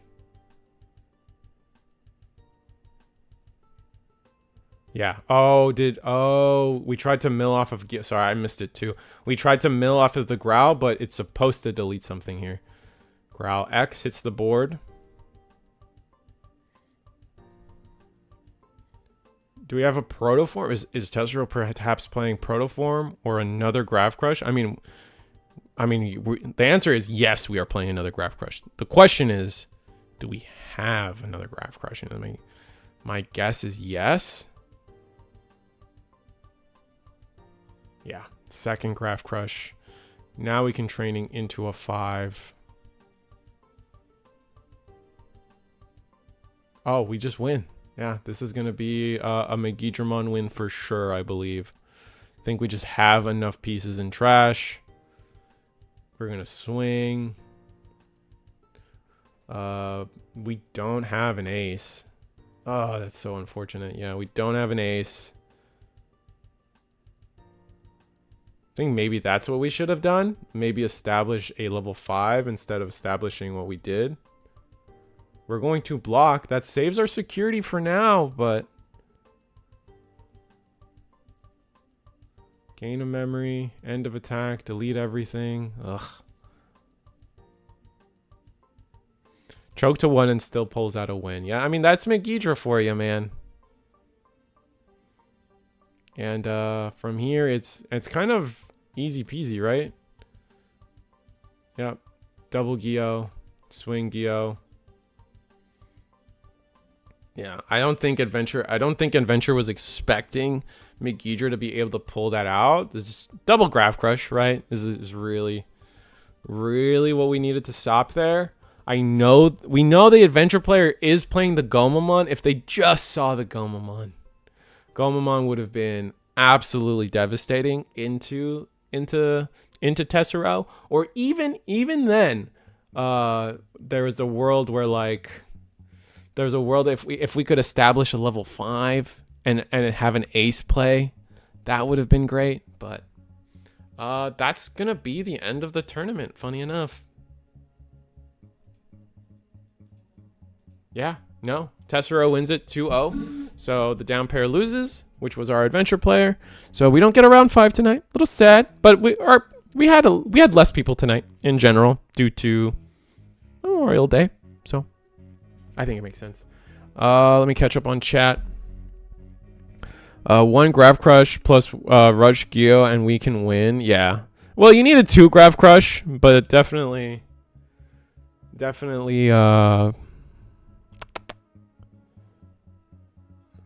am I losing? You guys in my back? Connection? Okay, we're back. Sorry. I'm getting like 6 warnings from OBS, but we're back. Yeah, Gravity Crush working as intended.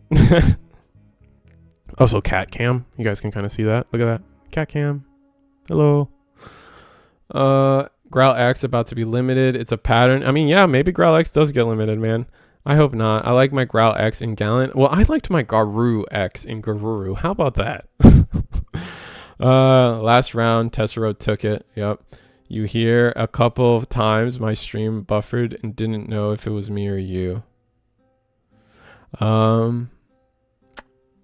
Yeah, I mean, This last time was definitely me, but I don't know if it's always me. I feel like I don't know. I don't know how I'm not gonna pretend I don't know how the internet works, man. Oh, there's a lot of unknowns and unknown unknowns, you know, and then there's the unknown unknowns that you know that I don't know. You know, it's just not. I love that show. It's a good show. Dash and Tess are gonna play for fun if you want to watch it. Oh, is that the? Oh, that's birds. Oh, all right. You know what? Maybe we do watch it. All right, I'll give you guys the bonus game. I'm gonna give you the bonus game. We'll take off the timer. We'll let them play one bonus game because we are ending a round early, and I'm not. You know, I don't want to end stream early. Sometimes, you know, there is a financial incentive to keep the stream going. So, so we can get the bonus game. We can get. I'm gonna call this the game to prove that Graph Crush needs to go to 1. And maybe Growl X as well. Who knows? But let's just, you know, let's enjoy it for what it is, you know. I'm gonna get the timer off the screen because it's technically pointless. And then I'm gonna change this and we're gonna write bonus. Is that how you spell bonus? Or is it bonus? Isn't that a Beanie Baby? Isn't bonus a Beanie Baby? Okay. Good talk, guys.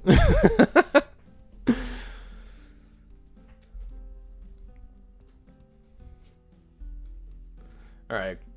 Geo X in the back for birds. Playing a cool boy. Getting nothing. What is that? Red, yellow, gallant? Is that what it is? I think it's red, yellow, gallant as the proxy.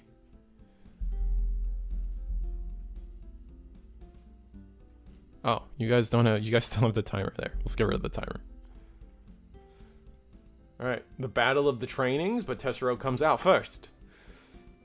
Digivolves into Guillemon X, revealing Gallantmon, Growlmon, and a bubble memory boost, sending both the level 4 and the option to the bottom, taking Gallantmon Googly Eyes mode to the hand. Activating potentially all red training, which allows us to oh no!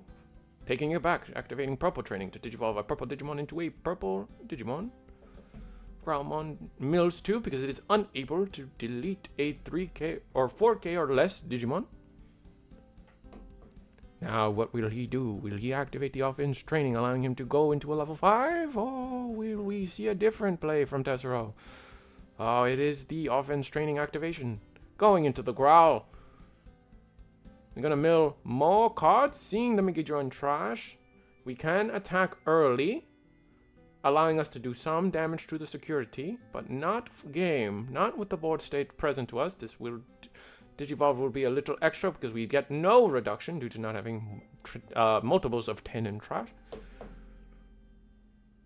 Growl X and Growl X are our security checks. Funny. I don't know what I'm doing. That was funny though.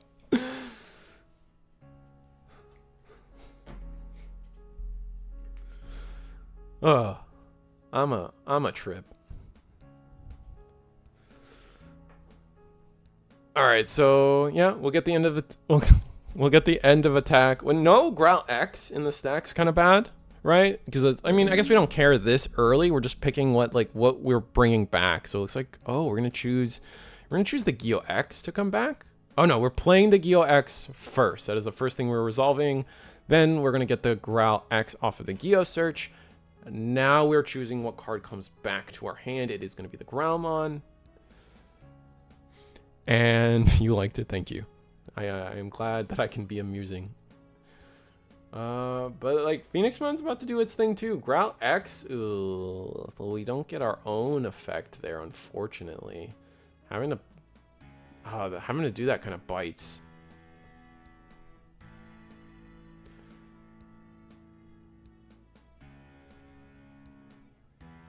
Geo discards the Guillemon. How much for you to do that voice for an entire round Thursday? Is that a thing? Is that a thing I should be doing? Incentives to pay me? I guess I never considered that. We are going to go into the Garuda X. Garuda X will delete the Guillemon, which puts us in a good tempo state for sure. We get the Groundmon X and the Geo X memory. No Protoform? I think no Protoform means we don't get the Phoenix X ability to get all of our deletions, right? We need the Phoenix... it's like the Phoenix X, what I call the X effect, is the part where it gets the undeletions. I'd have to reread that card. Bunch of squirrel emotes, thank you. No, Garuda X is just gonna go into security here. We're gonna gain a memory when attacking because the Garudamon inheritable.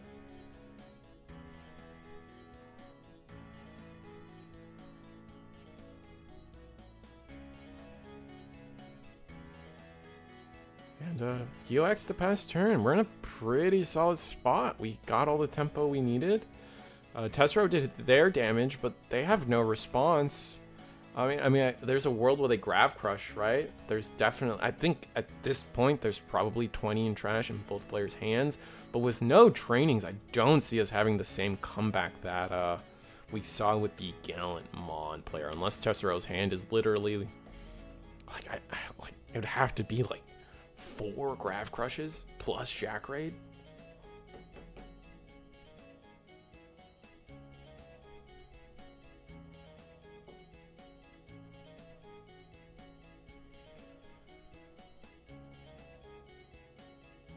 I guess we'll see.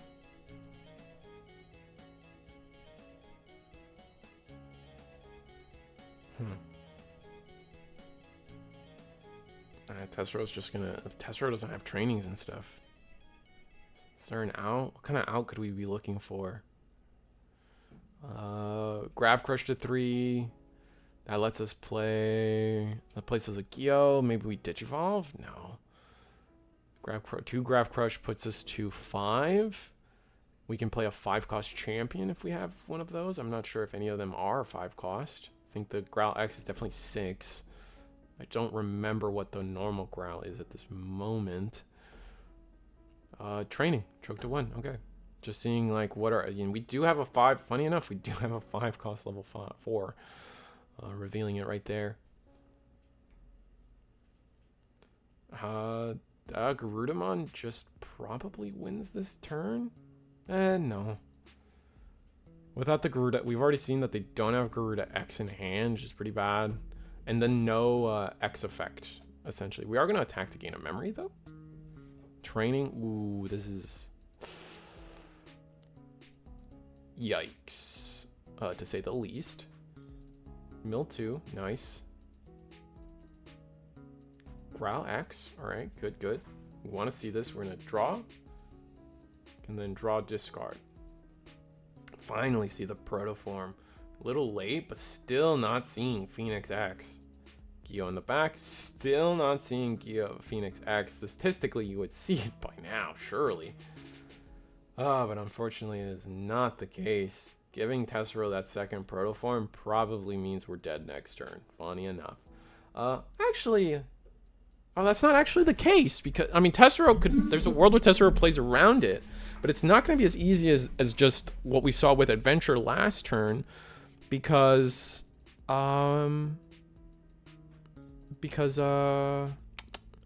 deletion effects. Gaining the memory on deletion could pivot this game, could pivot Tessero's turn in the wrong direction, and we're going to Digivolve here into Garuda. And, yeah, we're going to get to bring back a card.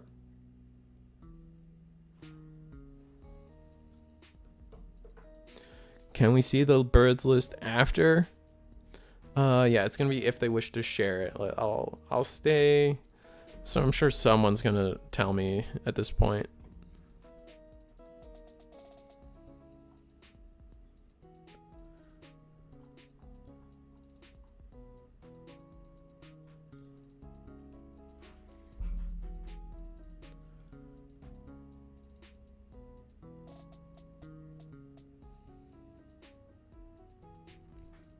But I'll let you guys know. As soon as I know, I'll let you guys know. Promise. On the deck list, anyway.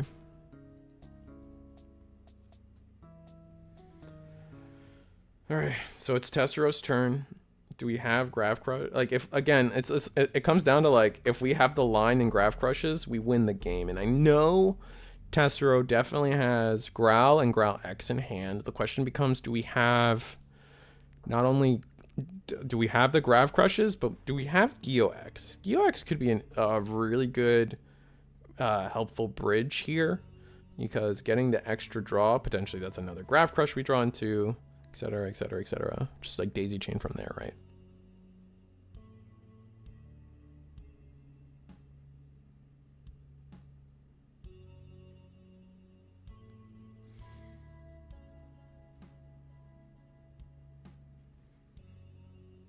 All right, we're gonna memory banked. So no, that means no GeoX. No GeoX. We're gonna draw. We're gonna mill 2. Sorry, kind of looked like he was drawing there. And then Digivolve into Growlmon next. Growlmon will discard a training, and then from here we can go. I mean, at this point we've committed, right? Like once you're like when you're looking at this play, it's like Tessero's committed. He's going to try. Either he was trying to dig to get combo this turn, or he just has now combo this turn. So like it's going to be some pretty linear lines of play from here, right? Like, or not linear, but it's like you can kind of see where Tessero is going to try to go, right? It's either, oh, I didn't draw it, time to give up, or air quotes, time to give up and pivot to something else, which would be like, yeah, attacking with this Growlmon, unfortunately. Yeah, once we see the attack of the Growlmon, I feel like that kind of confirms that we potentially have lost this. We're gonna crash, yeah, especially if we're not attacking into security. Gonna grab the Megidra to hand. We're gonna get to play Guillemon, gain 2 memory. Maybe we're not out of it yet. If we have Scramble or Grav Crushes, we definitely gain Rush. But it just feels like attacking into security there. Not attacking into security. Why is this stack destined to be better than the Growl X stack? You know what I mean? Like, why did we need to do it this way in particular? Did you evolve Growl X? Just more draws? We're looking for something particular. It could be the Megidra. We deleted ourselves to grab Megidra, and now we have full line. Yeah, I think that might have been it. We just weren't seeing the Megidra. Cat Cam. What's up? Goodbye, Cat. Alright, Cat buff initiated. Tessero will now win. Any card touched by Cat Cam is immediately removed from the game. It is not deleted, nor is it immediately deleted. 3 graph. Jesus! Why is this game so mean? That's what Tessero was doing. He was drawing into his Graph Crush. That's what we... Jesus Christ. He had no Megidra. Ah, yes. I got there. I logicked into it. Alright, so we're going to swing. Calling does nothing. And, yeah, no, that's game. Oof. Finally finds Phoenix X. But it just doesn't matter. Oh, wait, no, Protoform. Protoform! Heal! Is he just giving it up? Is that not Protoform? Is that X antibody?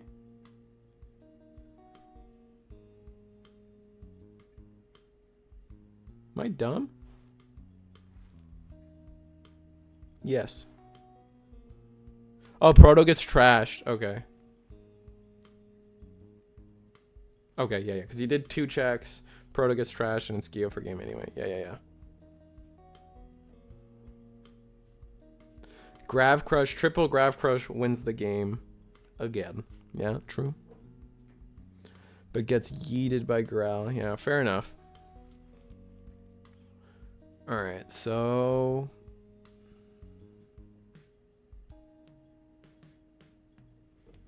Man. When's that next ban list? When is Graph Crush getting hit? That's a good question. I think that's an important question. I think that's an important conversation piece for the rest of the night.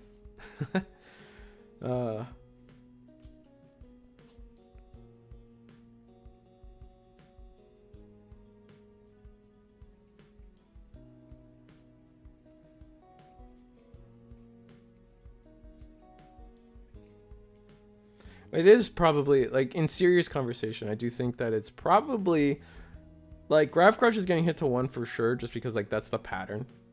But, like, there are other things the deck is doing that's probably crazy too much. Like, the Growl X, like, Garuru X got hit, right? So Growl X kind of falls under that same, like, era of, like, level 4s are just doing too much, maybe. It's a good question, I think. We're going to into training.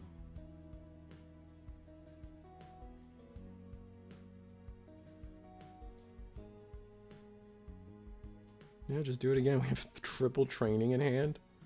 There's our rookie. Hopefully Birds can actually find its level 6 this time. I think the whole crux of the problem last game was like we could not find our level 6, which is crazy. Growl X, Crush, and Geo X? You think Geo X? I would sooner think the Rush Geo over Geo X, but I guess I understand. Tessero taking the chance to get an extra chip in, make the later game easier for himself. And while still enjoying some like piece recycling, we do get to play the Geomon, which is exactly what's being resolved right now. The trash 1, draw 2. Trashing 2 War Growls? Kind of crazy. Kind of tells me that we potentially had 3 or 4 of it in hand. Oh, we just know we're going to pick it up? Oh, interesting. It's an interesting way to go about that. Geo X gives you so much search. Yeah, but so does every X rookie. Like, I don't see... Gabu X got limited for other reasons than its search. Like, Gabu X's search was so generic, and then the protection effect was so good, and then in combination with Garu X, it was just like crazy. But like the Geo X is definitely more in line with some of the other X rookies we've seen in the past. Bring back Gabu X. And Tessero's just gonna go Growl X.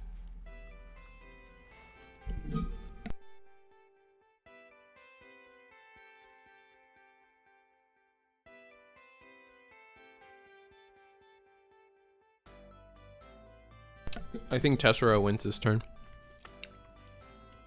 By the way.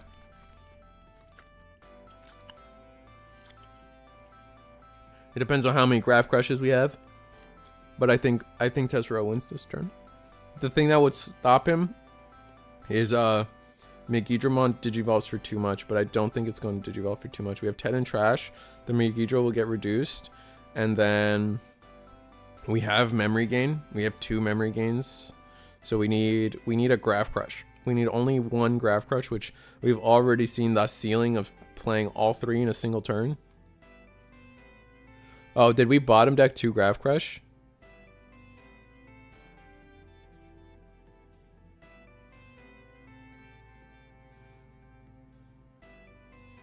Alright. There's the 2 checks. Burn a security. Go to 1.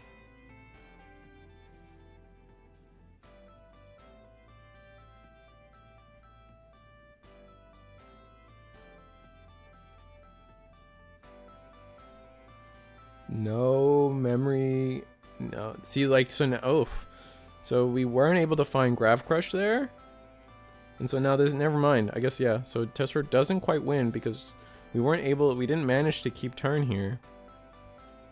We're still trying. I guess we're trying to resolve all the on deletions. Oh, okay, yeah. Play War Growl. And everything else happens. And then now here we are. War Growl on board. We're gonna Digivolve into Geomon X Koltai. X Koltai. I think that's how you say it in Japanese. Kotai. I could be wrong. I'm probably off in pronunciation, but something like that. And then we go into Growlmon X Kotai.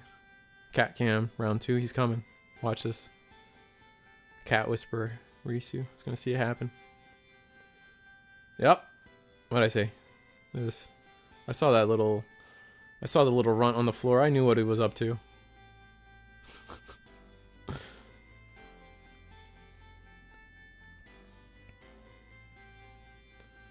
Alright, so we go Birdra X.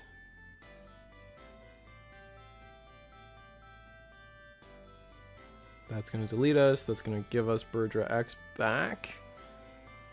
Gain 2 memory. Oh my god, it's so good. It's so good. No. Oh wait, we do have Phoenix X in hand. We're going to go Cool Boy though. Yikes. Oh, Protoform.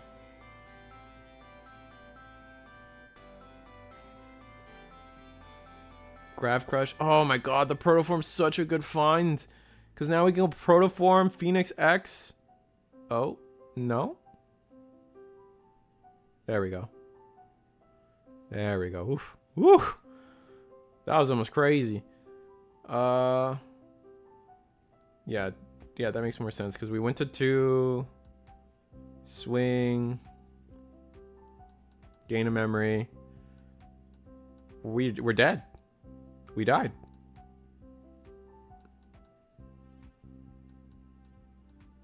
Now we gotta rethink our life. We're grabbing the we're gonna grab the Birdra. Okay, sure. Makes sense to me. We're gonna gain all this memory on deletion.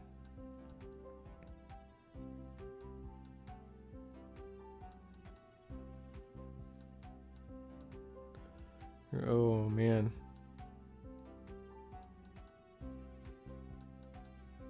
What did we play off the Birdra?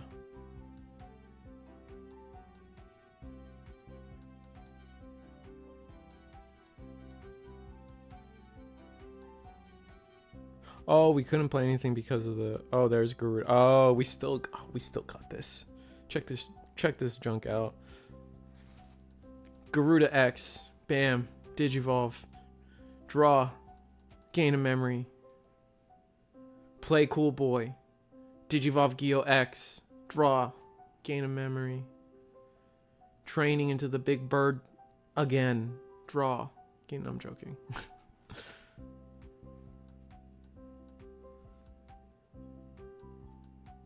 Alright, so the Garuda X picked up the Phoenix X.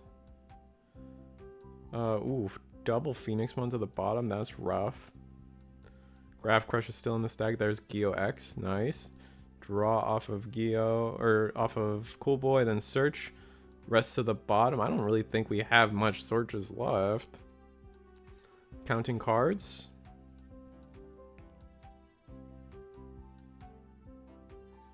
All our Phoenix X's in hand. We could training. I don't know what training would do for us. We can Phoenix X again. That's what we can do for training, right? Like, we can training. Oh, Grav Crush. Okay. Sure, buddy. Yeah. Garuda X actually dying in security was actually insane. Because now we don't get the double. I think we were hoping for like the double deletion. 2 Grav Crushes have been played. We're going to training, go Phoenix, swing, gain a memory.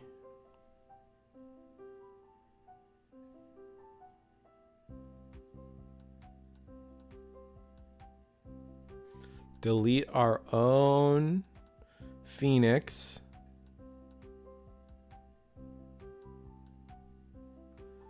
On play. What?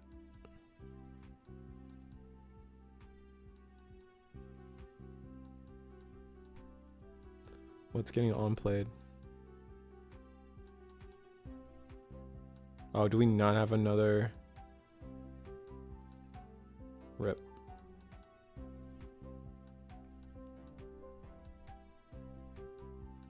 Gallon into security. Giving him the training. You fool.